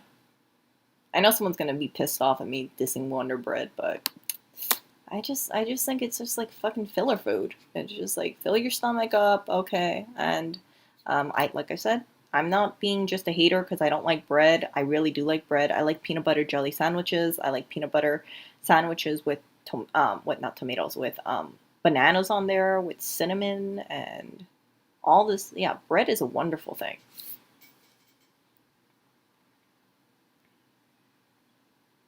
The Asian buffet mythology is stuff the good stuff. I save for the rice. Yeah, so Slick, in case you guys didn't see I did a community post about this all you can eat sushi restaurant I went to.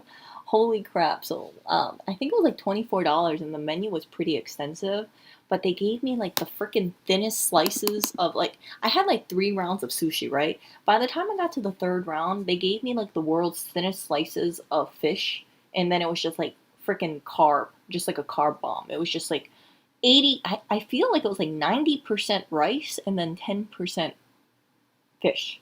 And the fish quality wasn't even that good. Like I've tried so much sushi in my life, like that sushi quality sucked. So $24 all you can eat, good to fill your stomach, but not good enough to return.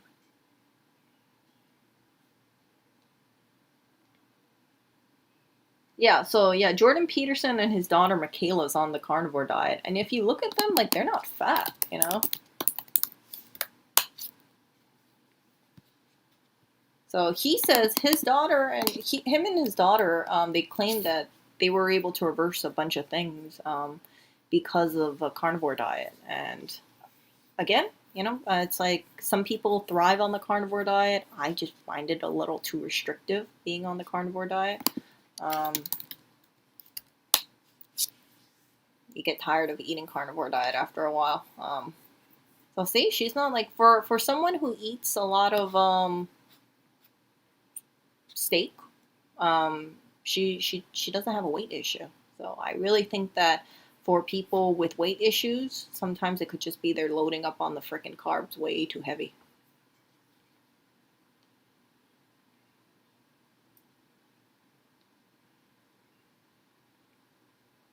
Yeah. So Keelan says problem with any diet is you get tired of it and you go back. Better to incorporate long parts of the body, upping fruits and veggies, and eating lean meats and fish in general. Yeah. So yeah, it's better to just say, I'm a big fan of practicing moderation instead of, let's say, going out in the freaking standard American diet here.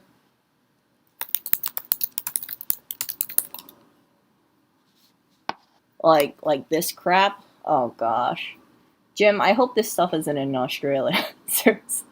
And look at this. The standard American diet is even standard. Let's just call it the sad American diet. SAD, get it? Sad, the sad American diet. Yeah. So what do we got over here? I stay away from hot dogs too. 63% of America's calories come from refined and processed carbs such as drinks, packaged snacks, as potato chips, packaged desserts. 25% of it comes from animal-based product. 12% comes from plant-based. So a lot of people get their calories from this kind of stuff. And I've told you guys, like I see people out around where we live, and they bring these like fucking big like shopping carts. Let me show you guys this. So they'll go grocery shopping with these huge freaking laundry carts. You see them? You see these things? And where is it? These foldable laundry carts. Foldable carts.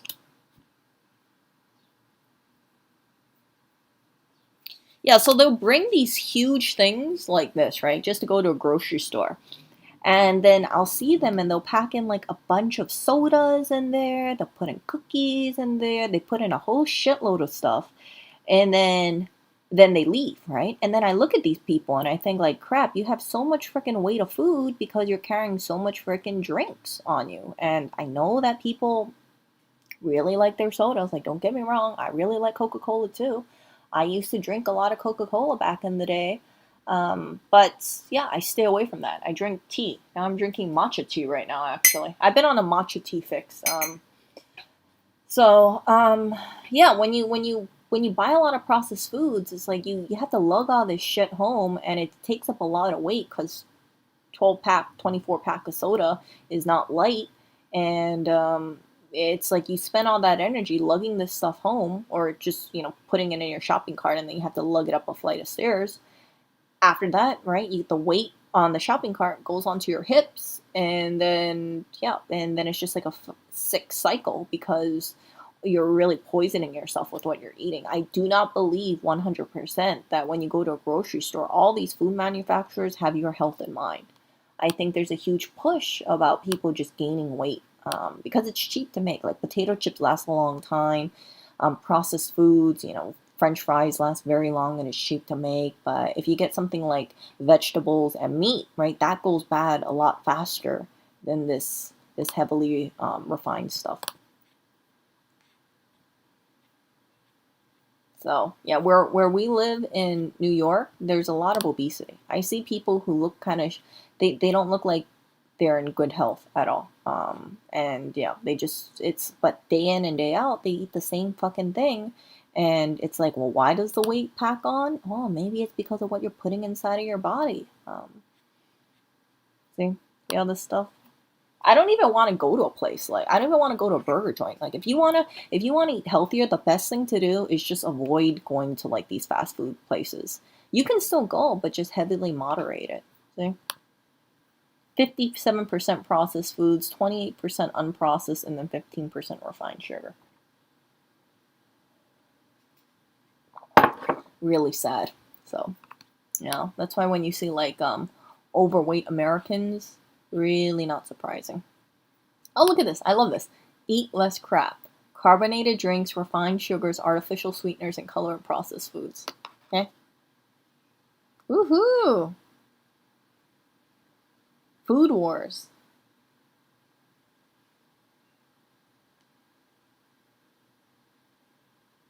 I don't really shop that often at Trader Joe's. We get food delivery from Amazon because I'm normally cooking my own food.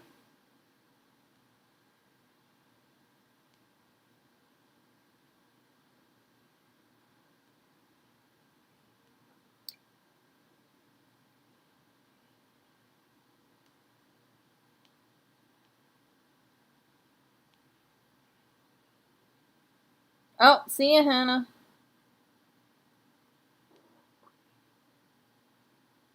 Okay, so let's look at this insider food that Jim sent. Let's see. What is Australian diet? Let me see if I can get any shit on the Australian diet. Okay. Just because I mean we talk about the American diet. What are Australians eating? 3 charts. I always hate it whenever people talk about fat Americans. I'm like, damn it, you can't be the only ones that are fat. Okay, let's see.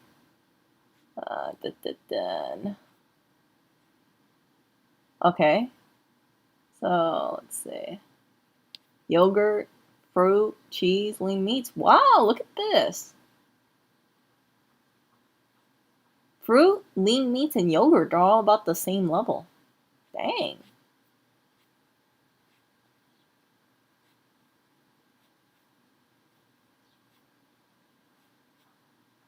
Let's see. Mean intake. Serves for me. Okay.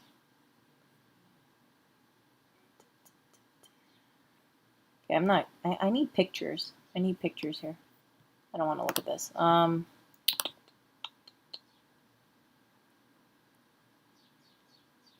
Standard Australian diet. Okay, let's look at the Australian diet. I'm pretty damn sure it's going to be way healthier than the US diet. Healthy eating. Okay. Oh, look at all those carbs on the bottom. Boo. Oh,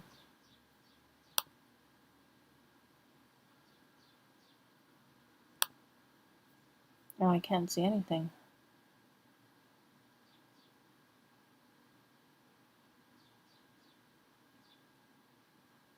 Wow, nutrition. Wow, look at this. Nutrition Australia Food Pyramid does not mention low-fat dairy alternatives. Margarines. Wow, good for you guys in Australia. Yeah, I don't like low-fat dairy. I really don't. I stay away from all that freaking low-fat dairy stuff. Like fat-free dairy. I'm like, nope, nope, nope, nope, nope, nope. Let's see here.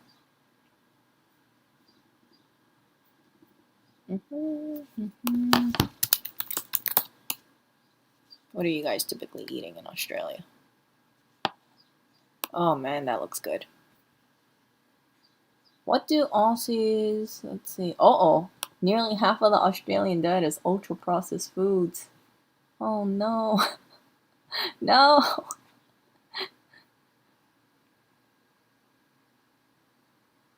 Oh no.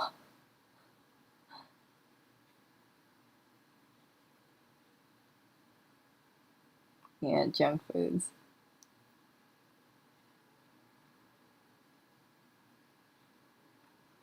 I agree with that. Less processed foods in your diet, the better. Yeah. See that? And it's the other thing too is like even when you go out, if you look at the price difference between let's say having a better like a high protein meal versus some kind of processed stuff, there's a huge price difference, right? Like for instance, right? If you go out and you want to eat steak at a restaurant, you're looking at about $30. I would say, yeah, about $30 for that. But if you go out to, let's say, eating a burger place, right? Instead of spending $30 on steak, it might only be like $10 on a burger. If you go to McDonald's, it could just be like $1.25, right? So, um, like the pricing for the price of like freaking steak places, I'm like, I wish it was cheaper. I feel like if meat was cheaper, like if meat at restaurants were cheaper, then more people would eat healthier. And that's just my thoughts. People would go less to fast food, and I hope more people eat things like a whole meat instead, or like fish, not this fast food stuff. Um,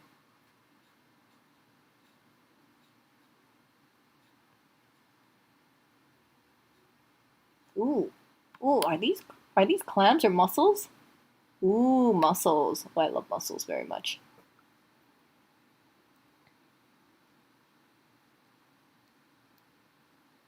Ooh, spaghetti with mushroom and broccoli sauce. Yeah, let's see. Yeah, you have to. I think if people want to eat healthy, they really have to cook for themselves because if you go out and you eat, it's gonna cost so much money. It's like I look at a lot of restaurants. If I want to go for something that's like low carb, and I don't want like the filler food, like all this freaking rice. Like, for instance, right? Yesterday we went to a Korean restaurant, and we got this thing called bibimbap. So Lewis likes to go vegetarian whenever we eat out, and if you look at it, see, it's an egg and it's some vegetables on top with some kind of spicy sauce, but it's like 75% just plain rice. So his I think his thing was like $15 for this. $15, yeah, for just like a bunch of vegetables and an egg. I know, actually, I take it back. His didn't even have an no. His did have an egg. Yeah, I think I had one or two eggs. But yeah. So his was that, and my little thing was this is what I ate. Mine was a $20 thing, and I just had like I didn't even have that much meat in there. So yeah, I had something like this. See, and that's what I went for. But freaking between both of us, that was a $35 meal.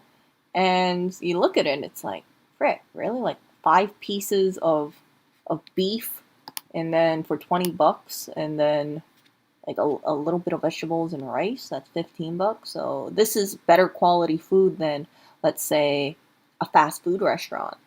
But yeah, the price difference is really up there, and I think that this kind of stuff, because it's so pricey, that kind of encourages people like, oh, if you want to eat out, and a lot of people eat out for convenience, right? They would just say like, oh, I rather just go to McDonald's instead. Oh, I rather go to Burger King instead. Oh, I rather go to KFC instead. So, yeah, it's kind of crazy how what the price difference is. It's like I really wish this food was cheaper because if they had to eat out and they ate more healthier foods, then they would. I strongly believe that they would feel healthier. They would feel happy with their life, but this stuff really adds up. I mean, just one meal for both of us is $35. Imagine if we were eating out like 7 times a week, right? That would be what, including the tip, just for dinner alone, right? 35. Let's look at that. 35. Actually, let's round that up to 40. Actually, it's probably like 45 after tax and tip or whatnot. Times 7. Shit. What is this? This is like $315 just on freaking dinner alone for two of us. So there's a huge appeal for just eating, eating fast food, and I completely understand. Like I look at the prices of some of the stuff, I'm like, painful. Yeah. So, yeah, if you guys are, I would strongly recommend just like fucking eat at home. eating at home. It's like you control what you put in. You can have healthier ingredients. You don't have to pay $15 for freaking 5 vegetables and an egg on a bed of rice. And then the sauce, you can just buy it in the store. But yeah, this stuff is just, it just adds up. So yeah, let's look at like freaking.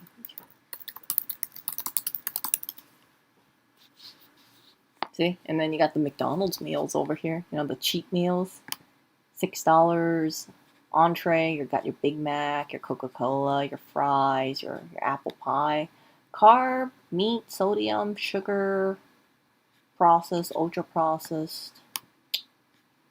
Not good. See, and a lot of people eat fast food. A lot of people do.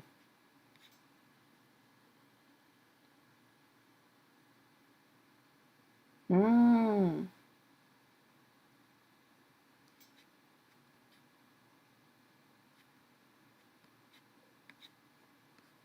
But yeah, I still love McDonald's French fries. Like, don't get me wrong, I think it's great. I love ketchup. I love soda. I love apple pies. I like just being, eating this kind of stuff. But yeah, I have to stay away. Oh my gosh, look at this. This would be my jam. My freaking 4-piece chicken McNuggets, plus my little fries, and then my little soda and my little ice cream cone. Yeah, but gotta stay away from that stuff.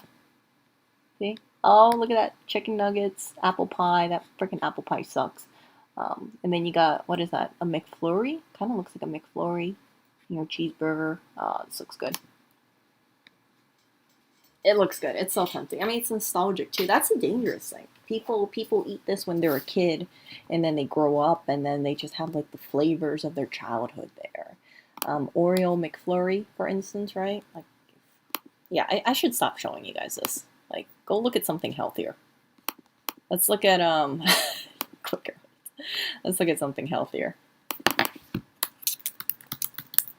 Yeah, I'm always gonna lean towards keto, unless my diet changes, which I'm not really seeing my diet change radically. See, ooh, bacon, asparagus, eggs, cauliflower. I don't know what that underneath there, but yeah. Oh, see, you get your veggies over here. Yeah. Oh, dang. Look at that. Yeah, corn has a lot of carbs on there. But corn is tasty. So, I'm going to get going. I will talk to you guys later. I got to, I got to check the mold situation. Let's see. Let's see how the mold situation is. It's been, I think I have to leave it up there for 6 hours. It's been 3 hours so far. Let's see. It looks like the same. I think I have to scrub it. Yeah, but I sprayed the out of that, so I'll leave it there, and then I'll probably respray. Who knows? Maybe I'll just spray it again later today. Don't even scrub it, just keep spraying. But yeah, I'm gonna talk to you guys later. And I hope this vitamin D thing works out. And I don't think Lieber's listening right now, but I'm gonna go over to the store, and I really hope that stuff works. But you know what? Even if it doesn't work, thank you so much for sending it, because I know that sending things is, it's a lot of effort. So yeah, and that kind of stuff, if I remember correctly, I don't think it's sold in the United States. A lot of people, they get every square. Vitamin D is not an issue. You know what? I'm gonna treat it as if it is an issue, because it's not bad to supplement, right? I don't see anything wrong with it. I think that I really should be mindful about my vitamin D intake, especially because I stay mostly indoors. And hearing about all these people being deficient and stuff. Okay, look at this. So this is Vitamin Wiki. They say vitamin D and magnesium both treat shingles. So shingles get worse with low vitamin D, low UV, high latitude in winter, and then all this stuff, right? So the shingles incident is slowly increasing per the CDC. I've heard that some people, they break out in shingles if they if they're like 27 or so. Someone said they broke out in shingles when they were like a teenager. I was kind of surprised about that. So who knows? Who knows? But anybody who had chicken pox is susceptible to getting shingles. And now, oh, by the way, so since I've been looking up shingles, I've been getting these herpes ads on my YouTube. I'm getting herpes ads like, oh, do you have the herpes virus? I'm like, no, I don't have the herpes virus. I know shingles is they say what's a derivative of herpes or something like that. I forgot.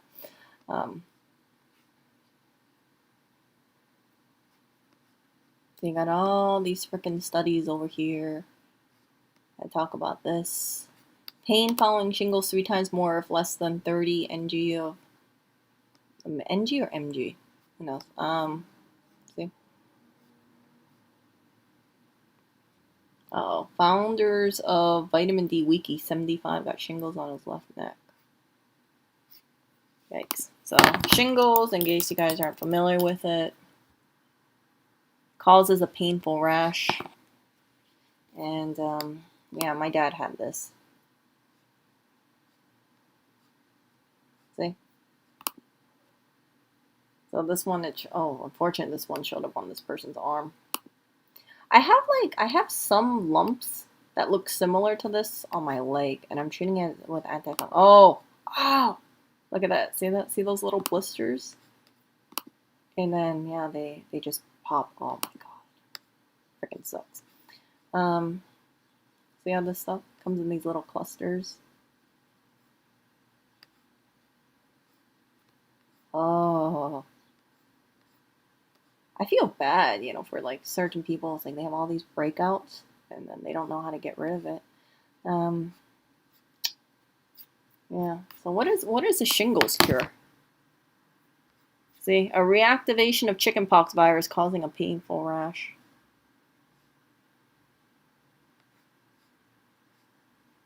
Preventable by a vaccine.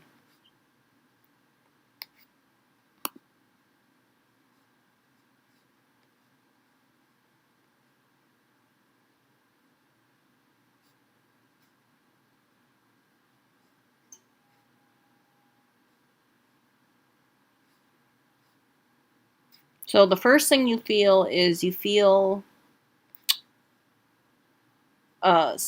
sensation, and then the rash appears.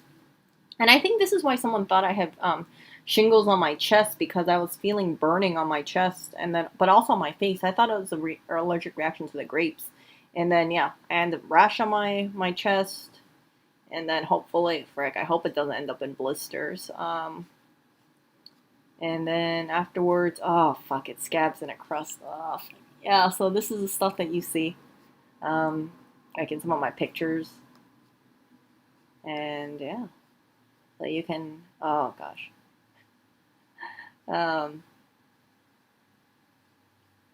So yeah, you got to worry about infection, and then you got healing 2 to 4 weeks. Can stress trigger it?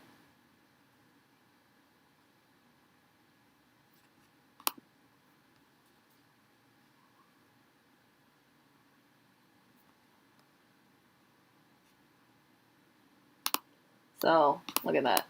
So yes, stress can be a risk factor. And then effects on stress. Here we go.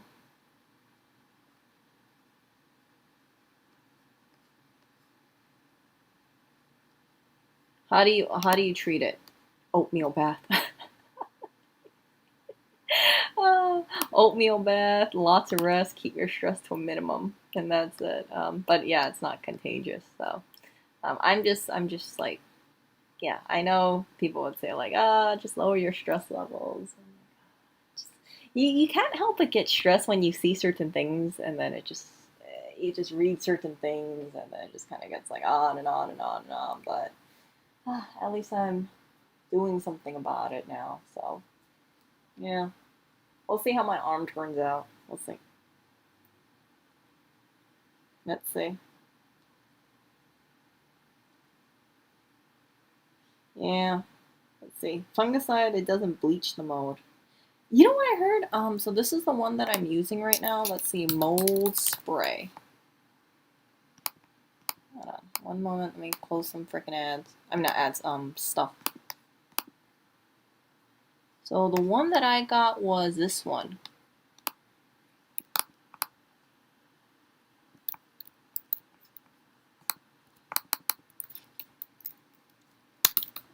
I got it because people were swearing by it.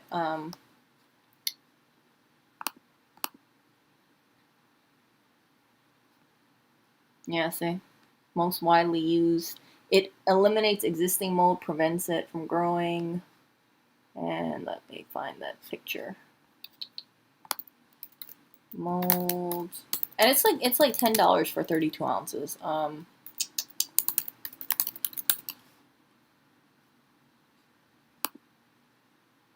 I think 32 ounces is enough. You don't have to buy a gallon. Gallon is really overkill in my opinion. But you look at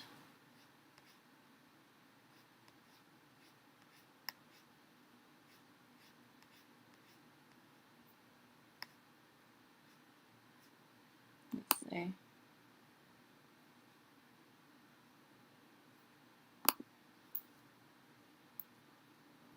So this is how it looked like before. I guess this is how it looked like afterwards. So they say you just spray it down, you let it dry, and then you wipe it off, and that's it. And then they also said that one thing about dangerous about molds is even if you bleach it, they say mold can like eat the bleach, or yeah, see this? So you got the mold over here, and then it seems like it got better. But yeah, this person said that you had to scrub. But yeah, the home armor requires ventilation.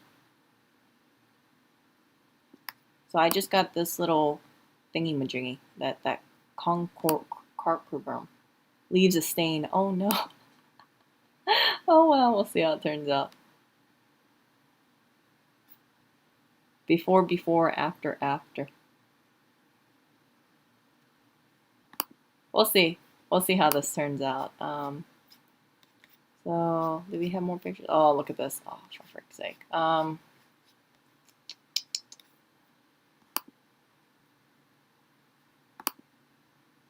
no. I used it to clean the way, but the day after mold came back. How the hell does mold come back in one day? That's a weird thing. So we'll see. We'll see how it turns out. I have faith in it. People say it's good, but in case it doesn't work, I'll have to hit it with another mold spray. And then maybe I'll use that home thing. But freaking ventilation in that bathroom is so shitty. So I'm not seeing how I can really ventilate too well.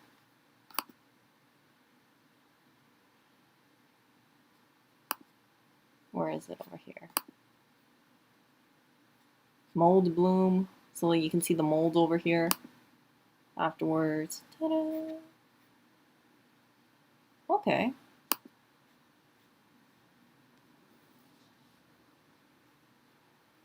Someone says it murders mold.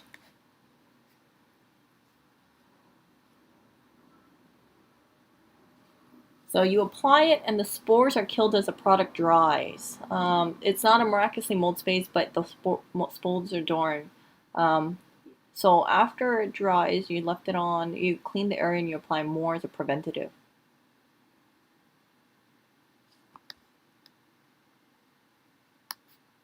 Okay.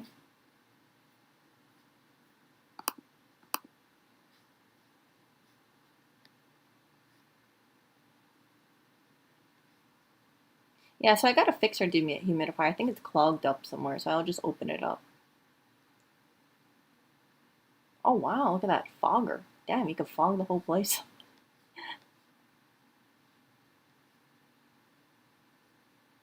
Dang. So they did things themselves.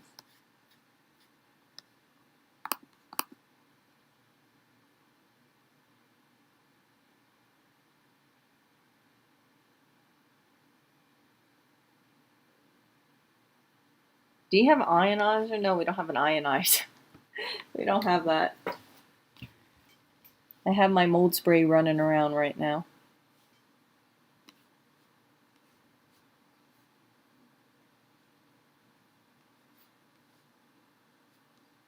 Let's see here. Here we go. See?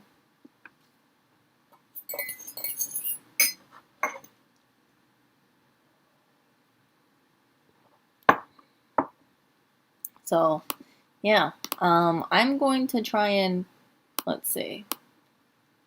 They sprayed it, and then they said they repainted it, small amount of clocks. Oh no.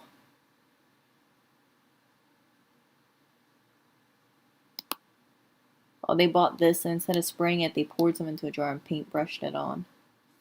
That actually makes sense. Yeah, maybe paintbrushing is better than spraying it. But the upside about spraying it is that you get a large surface and it's so much easier. I was spraying this stuff so much, it was like dripping.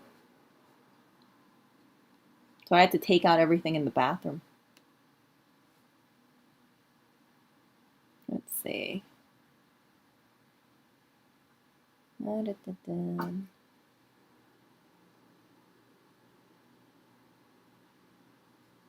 Really? That's all the ingredients it is? Baking soda, washing soda, and what's TSP? Seriously? What the ingredient list is. Oh, it's an EPA register. Let's see. Can I click on this? Done.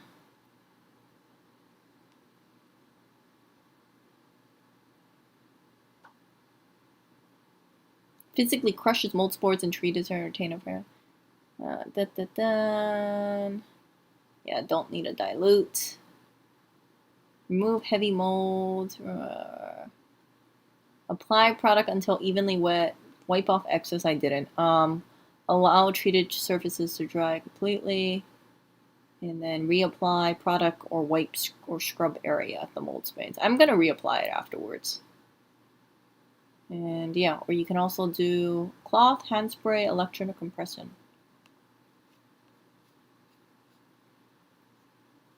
Oh, look at that mold. Oh, freaking gross.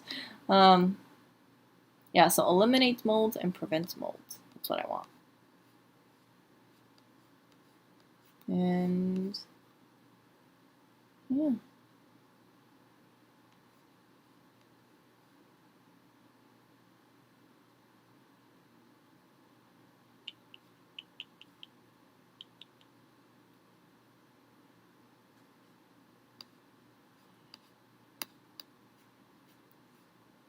Let's see. Did they say how long they did this? Uh-oh.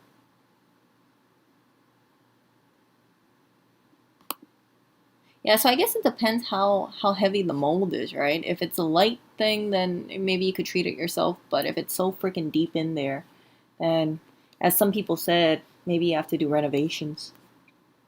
But this freaking building is like 100 years old, so I don't know. I mean, I asked Lois, I was like, how long has the mold been there? And it's been there before I moved, so, but it just got worse. Oh wow, look at this. Let's see. Did they say how to do this? Once a product is dry and left on the timer. Yeah, they don't. I don't see what they say. Like, how long does it take to dry?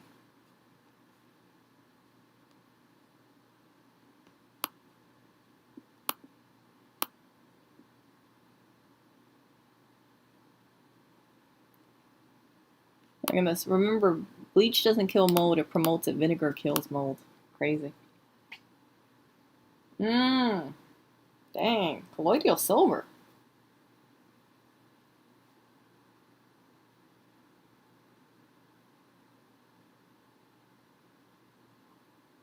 You know what the problem is with this? It's like the bathroom has almost no ventilation. It has this one little freaking window that it's the window doesn't even go out to the outside. It's like a freaking tower of so. It's like if you open the window, you just see like this little. I feel like it's a 2 foot wide tower, and then even the top is covered up, so it's not like open air. It's not really like open air. Like there's a shitty looking roof up top, but it's not. You see what I'm saying? Like there's not too much ventilation going out. It's not like one of those windows where you open the window and you see sunlight coming out.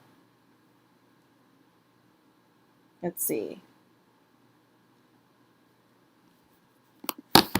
I have faith that this is gonna work. How much would colloidal silver cost? Oh, I wouldn't. Oh my goodness. 550 ppms.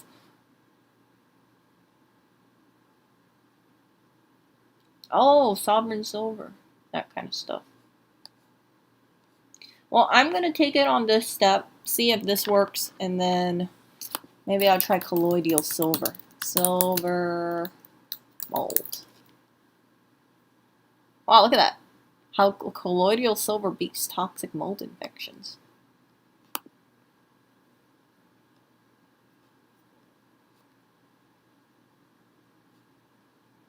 What? Look at that.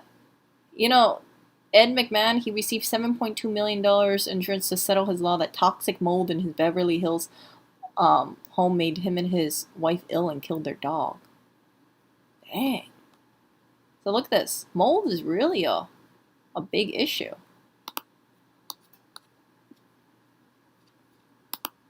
Uh-oh. Look at this. When mold spores are present abnormally high, they can present hazardous health conditions in humans after prolonged exposure, including allergic reactions or poisoning. What else we got? Oh, according to Dr. Axe, there are several common symptoms of mold infection in humans. They include rash.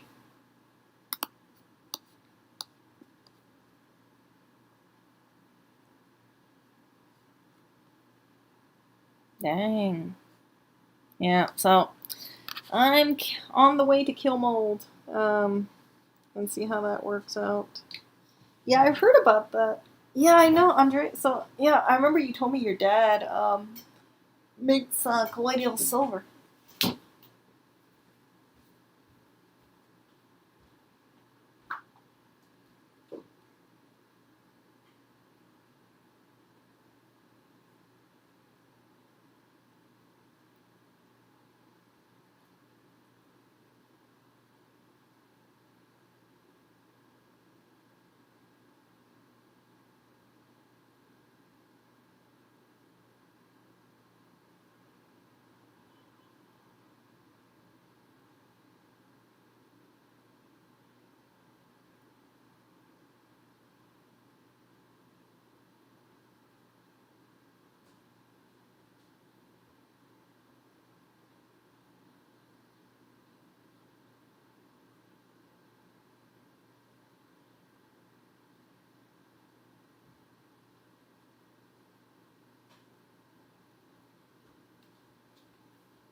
Okay, so I have good news and bad news.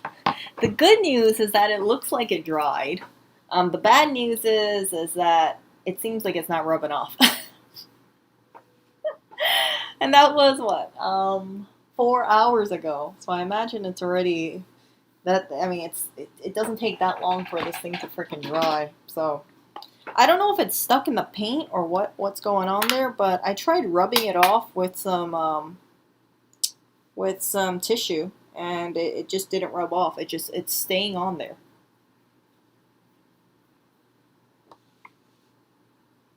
So who knows? Maybe this is the world's strongest mold, but maybe I have to spray it again. I don't know how. I've never treated mold, so I don't know if it's like if the mold is on paint, if it just stays there, or if you have to scrub it with a brush, or if it's just not dead because it's still black. It's like even the tiny spots aren't moving.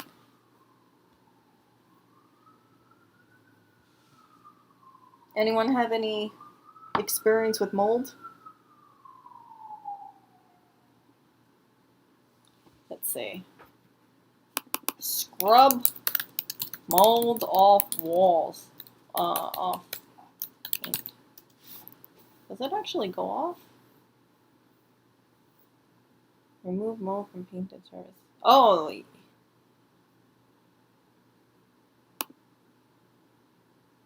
Wow, okay. Okay, so it looks like you have to actually scrub the damn thing off. I thought it was gonna wipe off like putting like having a stain on the floor or something. You just like wipe it off. Or it would just crumble away, but it doesn't look like it.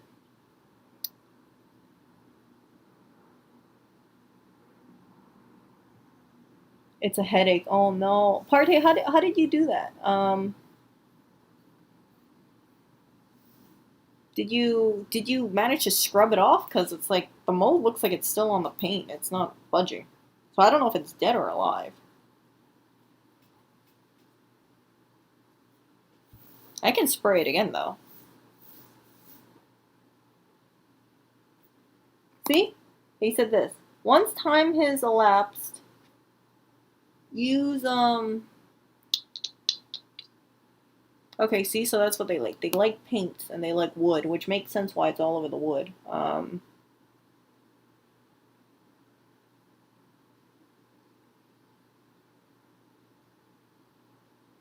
Pressure wash. Um, uh-oh, you won't be able to reach the surface. Oh no.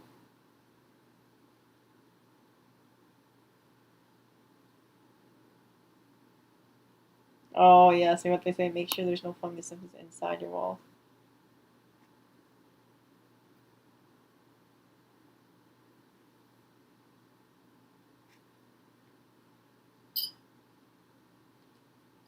It penetrates, so really hard to get it porous. Vinegar. Okay, you know what? I'll look into vinegar. I'll look into vinegar. Oh my goodness.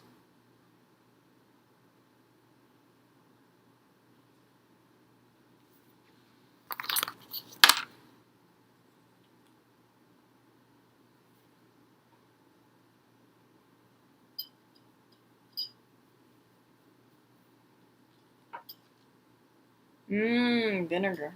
Okay, okay.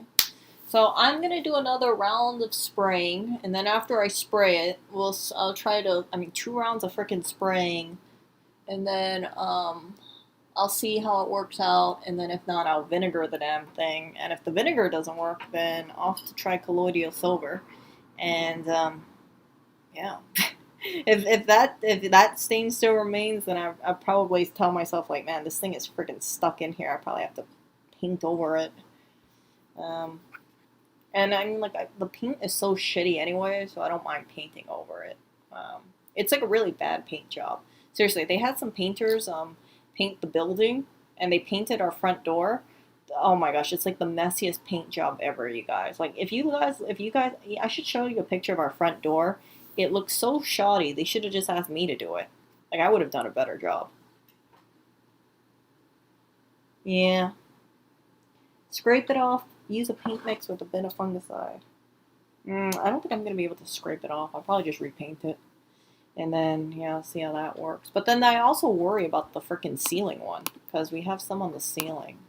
Let's see, mold ceiling. It's not a leak. It's just in the bathroom. See, like this stuff. See it's on the ceiling. I'll show you guys this. See, like this stuff. This stuff. Like small little pockets of it.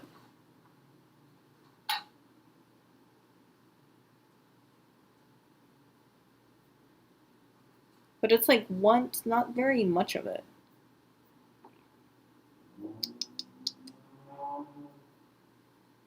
Oh, look at that.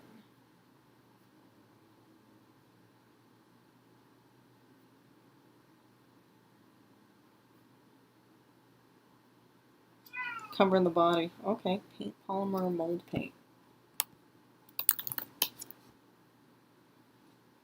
Oh, here we go. Oh, look at that. Mold and waterproofing paint. Okay. I know, Clinton, I can learn a new thing. Can you paint over mold? You probably should up. Oh, let's see. Can you paint over mold? I imagine if I hit it like 3 times with, if I hit it with 4 different things, by then that damn thing really should be dead. Oh no. They said don't paint over it. Paint that is not proactively, not reactively. Yeah, I think that's the route that I'm gonna go. Yeah, I think I'm just going to cannot remove the dead body. Yeah, I think I'm gonna hit it 4 times. I'm gonna hit it again, and then if it doesn't come off after the second time, then I'll use vinegar. And if vinegar doesn't work, then I'll use colloidal silver. If colloidal silver doesn't work, and when I mean doesn't work, I mean if I can't scrub it off or anything like that, then I'm pretty damn sure it's dead. Unless this is like the New York freaking undying mold over here. And then I'll just paint over it and see how that works out. Yeah. Yeah, so New York apartments are shitty and old, but that's what you get. Yeah, rewash all of your clothes. Yeah, yeah. All this frickin' stuff.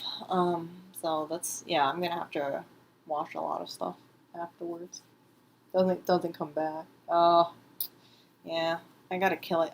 So Andrea, when you were doing this stuff, did you paint it? I mean, did you when you used colloidal silver, did it just come off, or was it on paint, or was it just like on the ceiling? And were you able to get all of it out, or did you still see the dead body there?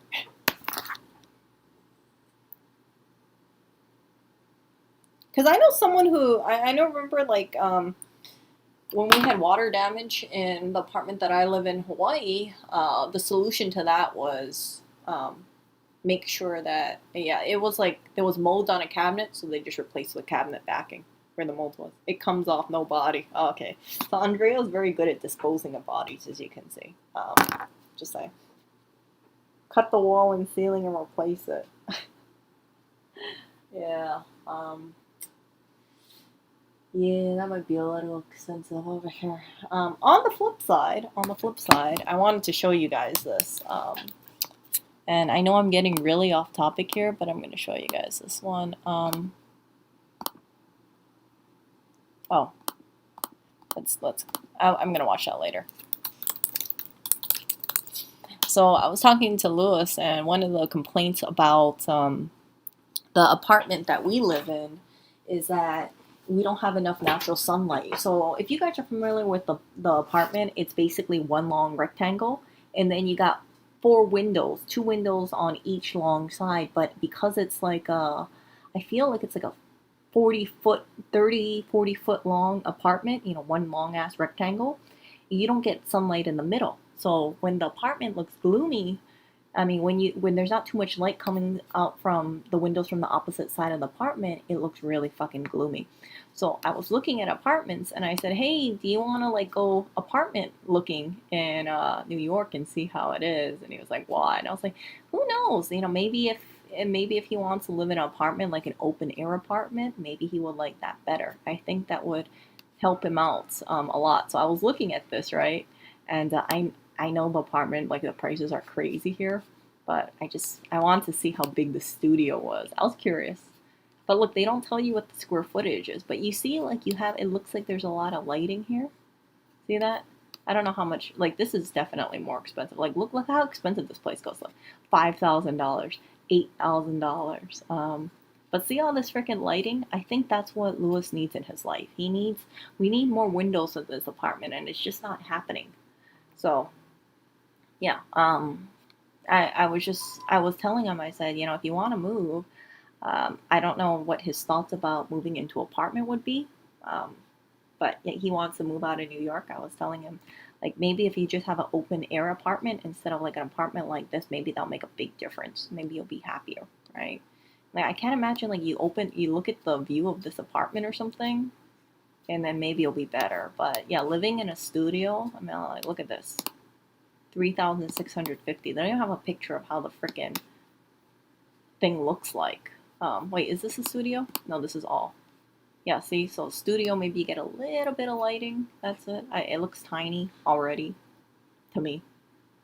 Yeah, this looks like a tiny ass apartment, but like instead of a closet, you get like maybe like half the size. See that? 0 bedrooms, floor 32. But yeah, look at this. So I was telling him, yeah, if you move away or something to maybe a more affordable area, maybe you can get an apartment similar to this, and then think about getting like a 1 bedroom or 2 bedroom apartment, and then that way he can do his little YouTube video editing, and I can eat, and he doesn't have to hear me eating. Because sometimes, like, if you hear him doing his videos, you hear me like munching in the background or something, or you hear me typing away because yeah, this is one studio apartment, so sound travels really easily in this apartment. But yeah, look at the prices of this freaking building. 2 bedroom. Look at that, 5,800. But like, look at the view. See that? Oh my gosh, look at that, 8,400. Holy crap! Let's look at the most expensive one. Look, 3 bedrooms over here. $8,540. Oh my gosh. So I wish they had a view of how the inside looks like. But yeah, I just asked them. I said, would you be open to like checking out other apartments in New York for now? Because yeah, yeah. Oh no. The original was behind the new wall, infested with old mold. The only solution was to knock it down. Oh, damn it. Yeah, yeah. Oh, matte paint. Okay. So this building is one that I want to check out because I heard it's a quiet building, but um, I just want to like see how it looks like inside because I think what Lewis really is missing in his life is big, beautiful windows. And yeah, so this is, oh my god. Oh, so this is how it looks like. I never saw it from the outside. Dang. Look how small this has to be really small. You see, it's like all like this. I guess this is a pool or something. Who knows? The only reason why I picked this one is because I was like looking to see what was how it looked like. But see this whole big window thing, if you can find something affordable, I think he would really like it. I was trying to tell him like I think it makes a big difference on the psyche when you walk into a building. So for instance, right? If you walk into if like where we live, it's like litter galore. Yesterday I put out a free box. Someone dumped their fucking drink inside of my free box, and I only had it out for 3 hours. So there's a lot of people where I really need to make a separate stream about it. But there are a lot of people, in my opinion, here around where we live. They just don't give a shit. So I think it really takes a toll on your psyche when you walk out of the apartment and then you see trash galore. You see people like not caring about how yeah how the outside looks like. It just looks really like crappy. And even when you interact with people around this area, like people tend to be aggressive. So that's another reason why I don't really like going out because yeah, people are just unnecessarily aggressive to me. And I'm like, dude, I don't even know you. Like I'm just walking down the street. So I was trying to tell him like I think if he like as much as like as much as like this kind of apartment looks kind of like oh okay this is like a step up and stuff like that, but I just see it as like at least when you walk in there and when you get out of there you have like this different feel at least temporarily. But yeah, these apartments are pretty damn pricey and it's very is it that is that building it's like an H. It's like an H. So I was yeah like I said I was trying to tell him like I think he wants to move out of New York. But until that happens, right, I think it's very important that we live in an apartment that has big windows because it'll be better for him. Even right now, like I'm looking at the freaking place and it looks so gloomy, and it's just because we have no windows in the middle section. So this is what I mean. Like if you have a large rectangle studio, let me show you guys. Here's an example. So, you see the square over here? Imagine if you have windows, you see the 2 windows over here on the right side of it? Imagine if you have 2 windows on that side and then you have 2 windows on the left side, but you have no windows in between. If you don't have that much lighting coming out one day, it's a gloomy ass day, all the middle section looks depressing as hell. And that's exactly what's happening in this apartment. So because the walls look like coagulated blood and my hatred for those walls run very deep, it just makes everything look more depressing. So my thinking is get an apartment, live in an apartment that is more airy and it's more bright and you got natural lighting and you got a great view, and see how that works. Let's see how the studio looks like. See, like something like this, you can definitely see you have a lot more lighting. right? See where I'm getting at? So look at this, it's First Avenue. And then if you go downstairs, like this is how it looks like. It's a lot better than what we have over here, obviously. See that? Yeah, so it's a rental. Everybody rents in this building.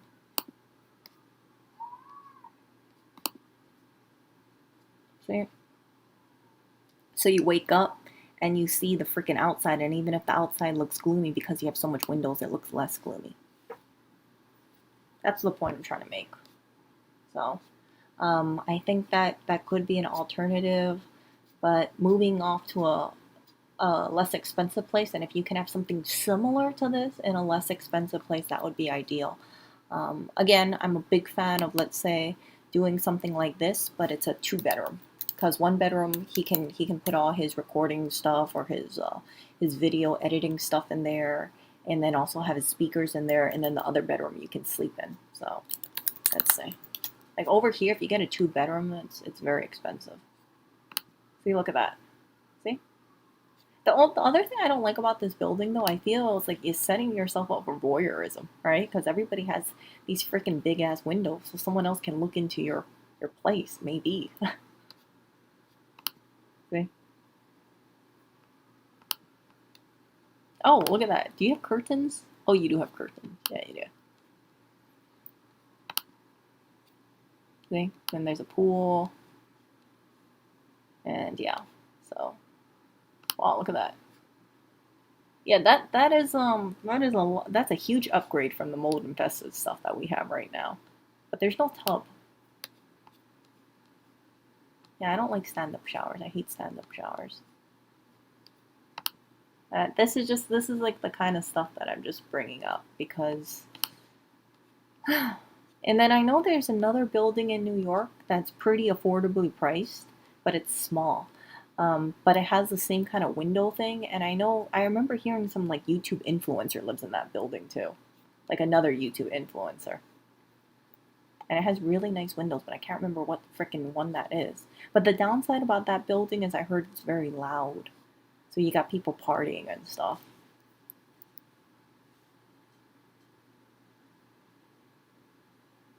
Right now, the apartment that we live in costs $2,000 a month.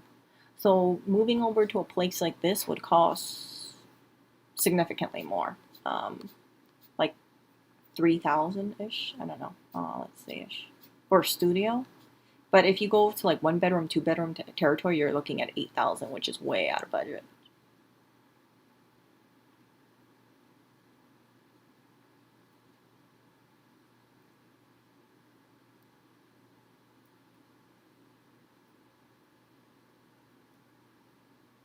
Get Lewis a sun lamp. We already have like one of those like mood affecting disorder lamps, but it still doesn't help the gloominess, between the apartment. So yeah, let me show you guys this again.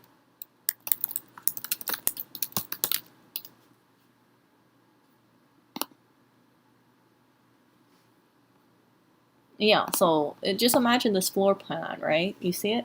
Imagine if you only had windows. Okay, here we go. See? So like for this apartment, you only got windows on like one side of the apartment, and it's like a long freaking studio. So as a result of that, you're missing lighting in the middle. Okay, here we go. See? This one has way more windows than the apartment that we live in. Let's find it. Yeah, so the apartment normally looks gloomy like this frickin' thing a lot. You see where I'm getting at? Like, there's just not enough natural lighting, and you can't do anything about it. So it constantly looks kind of gloomy. I don't mind the gloominess too much, but it bothers Lewis a lot. And there's nothing I can do to change it. You can turn on the lights, but even then, the lights are just it's still gloomy because there's no windows in the middle. See? So like something like this, if you think about it, right? If you didn't have the lights on, you see how gloomy it looks? That's what I'm trying to get at. And so my solution to that was just move to an apartment with these big fucking windows all over the place.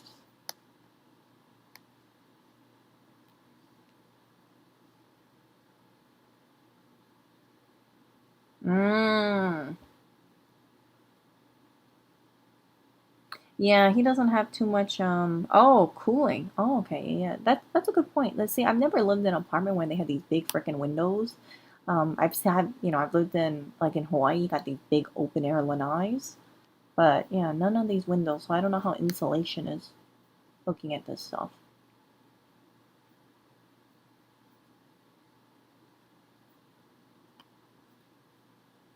But yeah, so who knows? I asked him if he wanted to look at some apartments with me. Just curious, rental only.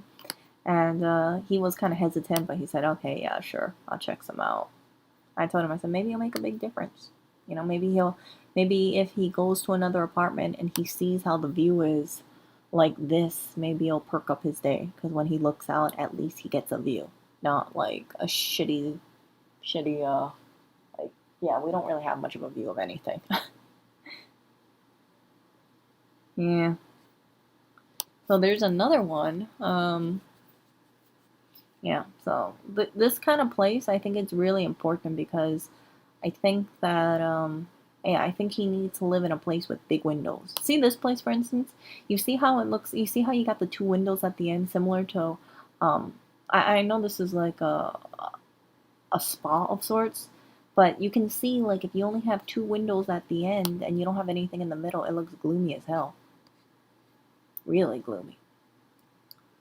But if you have something like this, it looks nicer. The only downside is, again, I feel like you can look through your neighbors.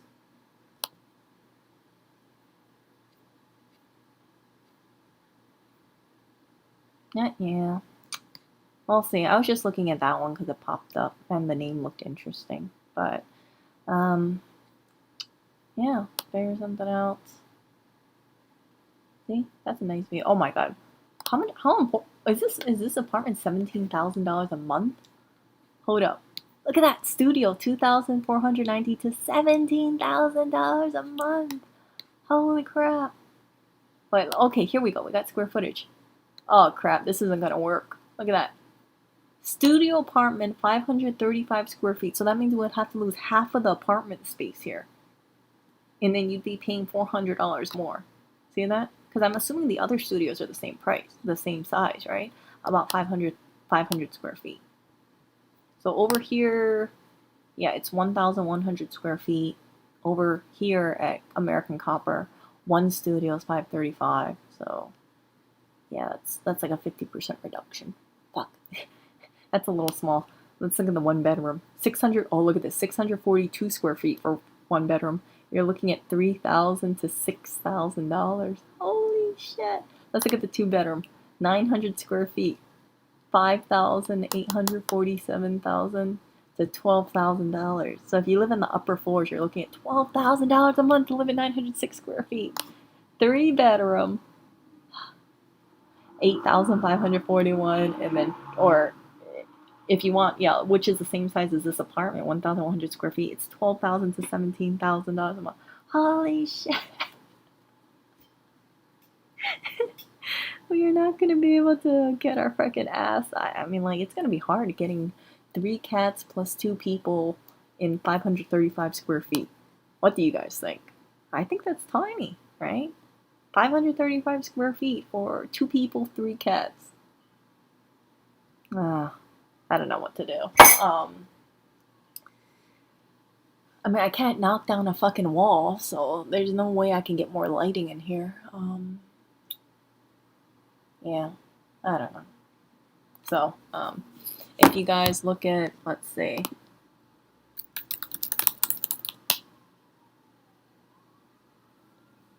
If you look at his old videos, you can see how the apartment looked like. Let me see. Shit. Oh, shit. Let's see.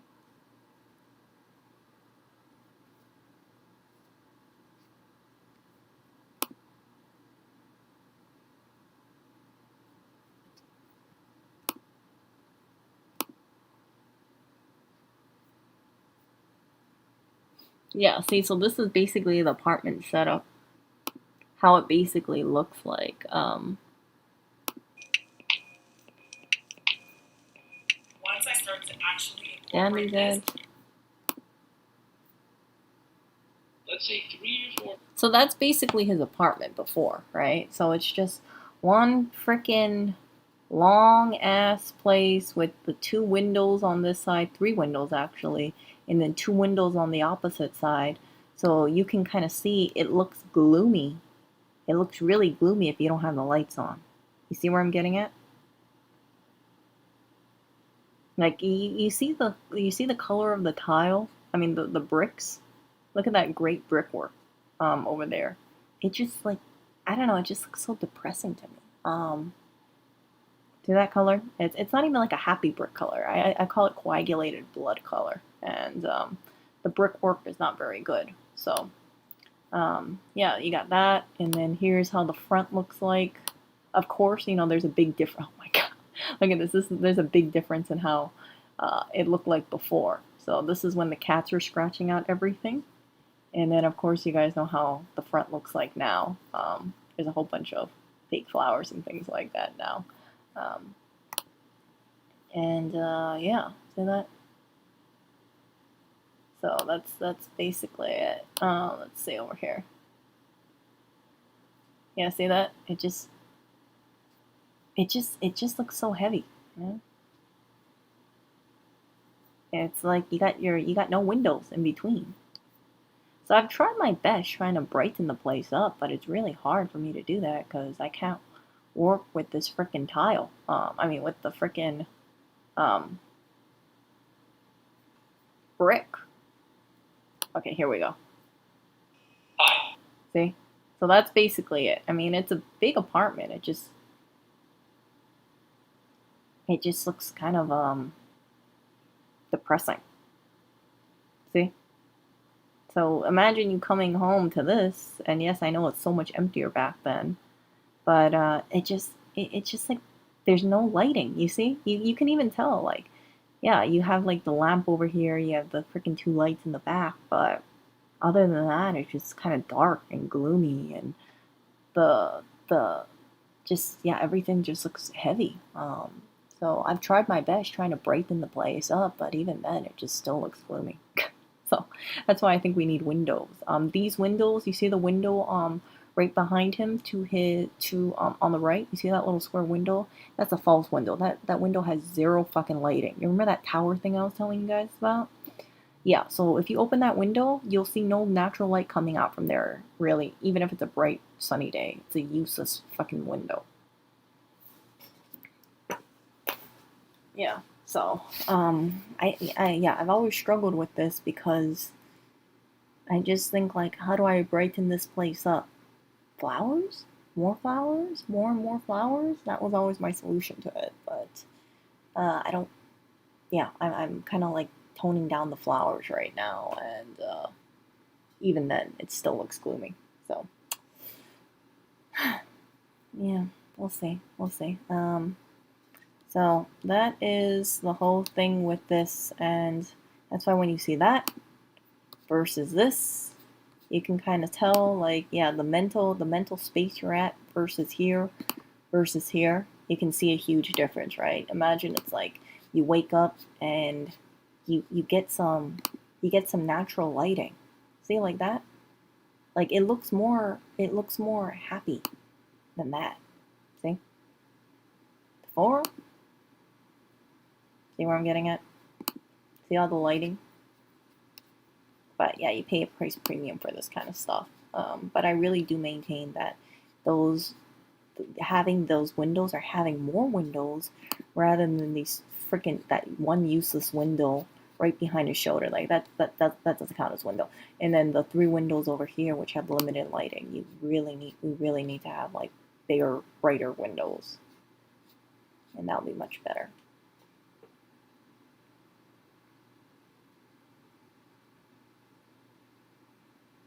Sun lamps. Okay, let's look at a sun lamp.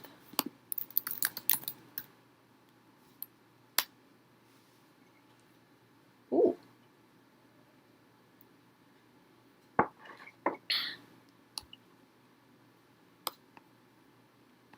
You know what? We actually have one of those. Yeah, we actually have one of these. We have this one actually. That little cube one. Where is it called? Let me grab it. It's right behind me. I have one of the, we have one of these ones. Oh, it's called the Very Lux. Happy Light. Yeah, so we actually have this. This Happy Lux. I think it's this one. Yeah, that looks like it's the size. It doesn't work very well. See? Because here's the thing. If you want to have a... I mean, it works. I mean, how can I say this? I don't see a big difference, but I think the problem is that when you wake up and you see a gloomy apartment, like having the happy light doesn't really... You know what I'm saying? Like in terms of aesthetics, like one little bright light in your, you know, like that, it might make you feel better, but it doesn't change the lighting in this apartment. See? So, that's, yeah, it's just like, we had that. I looked at it and I was like, oh, it's gonna be happy, and then I turned it in and I was like, it's like having another studio light. Yeah, really? Workshop floodlights. Really? Hold on.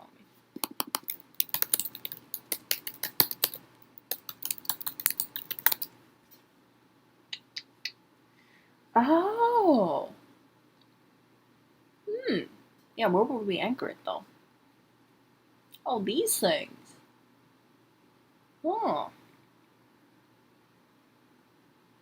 When I point the light to the ceiling, it gives a punch. Yeah, but it still doesn't give a view. You know what I want to do? I want to knock a hole in the frickin'...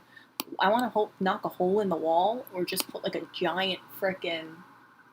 Yeah, I want a frickin' hole in the wall so you can have like some sort of something there.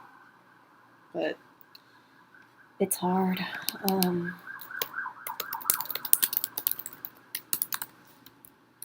I freaking... And by the way, in case you guys didn't know, I have a huge hatred for red brick apartments. See, like these apartments, you see how it has a freaking big ass window so you get your natural light and you get a view? Yeah, that doesn't happen in this apartment. You don't have any of that stuff. Yeah, these are very, very, very expensive apartments. Very, very expensive.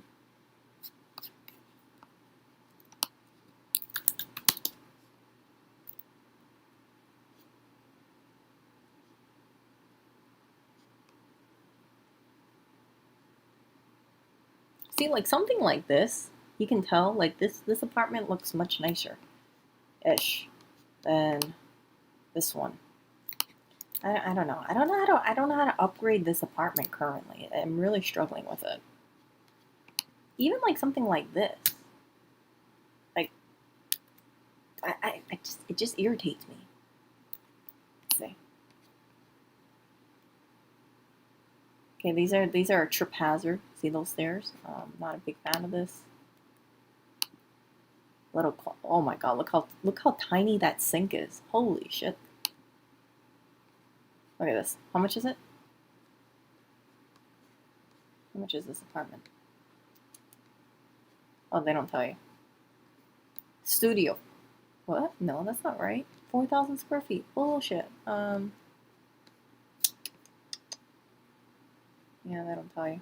Oh, this is Brooklyn. I mean, not Massachusetts.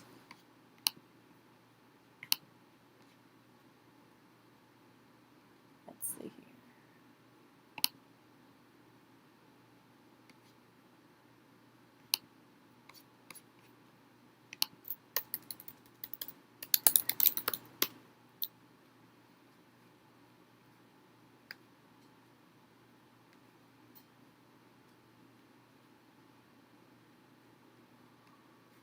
Oh.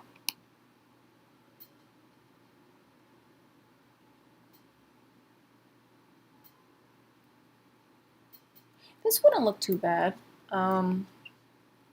Notice that's a lot of like leathers and darks, but I don't know. I'm just struggling. I'm struggling with decorating a freaking around red brick. Workshop floods. RGB, red, green, green. Yeah. Nah, I don't think he would like RGB lights. Although I'm kind of tempted to. Yeah, I don't think he's gonna like it. He likes, yeah. Yeah, he's not gonna like it. I can guarantee you that. Yeah.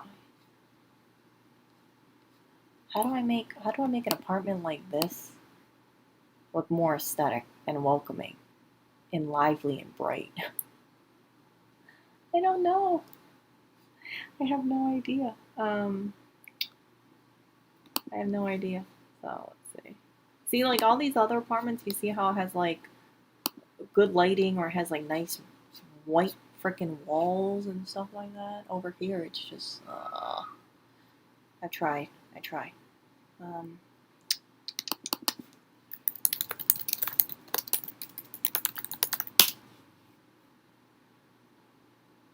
See, this definitely does not look like.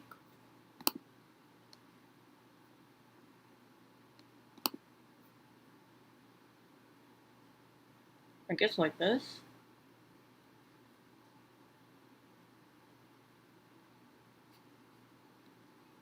Oh, I don't know. It just looks so. It looks so dreary.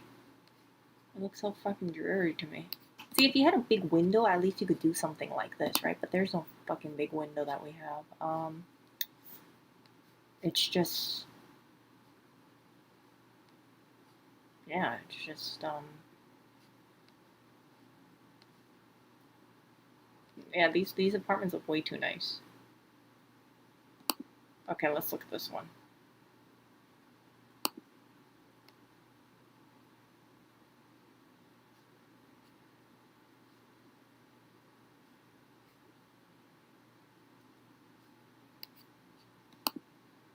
Hey, what is this?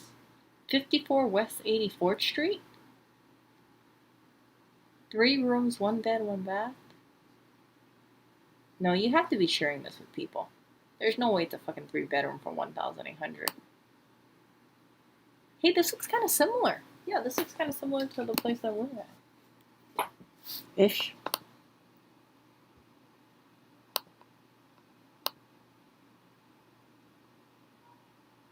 Okay, this person, yeah. Oh, God. Oh, jeez. Yeah, see? Because, yeah, Lewis would say this looks too cluttered. See, I don't even know how to make a freaking red brick like this look nice. Because this looks too cluttered. It looks too busy. This looks... I guess this is the way. Just nothing. That looks too cluttered.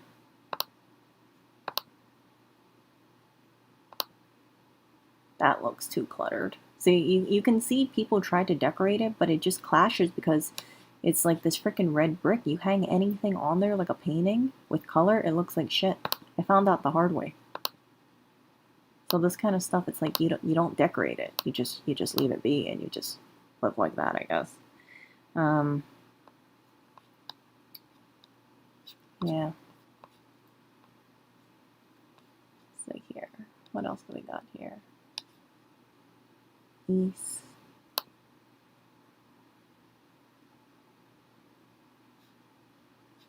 Did they decorate it? Please decorate it. Someone please decorate this so I can get some inspiration. No, decorated. Yeah, no decorations. Ooh, hey, is that, oh, look at that. Is that mold? That's mold, right? Do you see the corners and stuff? Mold or mildew. You see it? In the corners over here? At the bathroom? Dang. Well.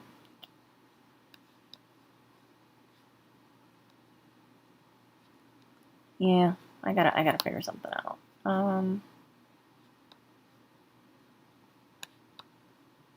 Yeah, no one has it already decorated, so I have no idea how people decorate this place. Except do the stupid black and white stuff, which I'm not a big fan of. Yeah, see?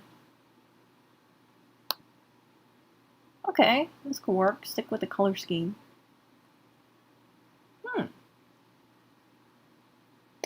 wood, light wood, light wood. I'm just thinking. You can't paint here either, so.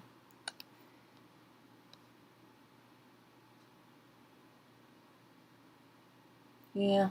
Anyway, I'm going to go back and check the mold. I will talk to you guys later for sure. I know I've said that already, but yeah, if you guys have any idea of how I can, any design inspiration for the apartment that we live in, please let me know, because I have tried making this place look like a flower sanctuary, and the freaking wall still beats out. Like, if this was a white wall, it would look so much nicer, but it's a freaking red coagulated blood brick wall. So, yeah, so you see the space over here? Yeah, and there's Lewis's, did Lewis ever? Yeah, so you can see that I tried to brighten it up with, oh, damn it, I don't want to watch this YouTube edit. Oh, here we go. Yeah, you can see my attempt over here. Another ad. Jeez. Yeah, so you can see that I tried to add flowers. You see the flowers, more flowers, 2 Christmas trees, more flowers. I added a nice cozy pillow behind there. That was my attempt at making the place look a little bit more cozy. And I still am doing that, actually. So, yeah, you can see. You can see the big difference in the decor. And yeah, I've been decluttering and moving things around, and yeah, trying to figure things out better. Slow process, but it is moving. And we'll see how this thing turns out. But it still doesn't solve the natural lighting, thing, because yeah, it just sucks. But anyway, I'm gonna talk to you guys later. I'll figure something out maybe. We'll see. We'll see.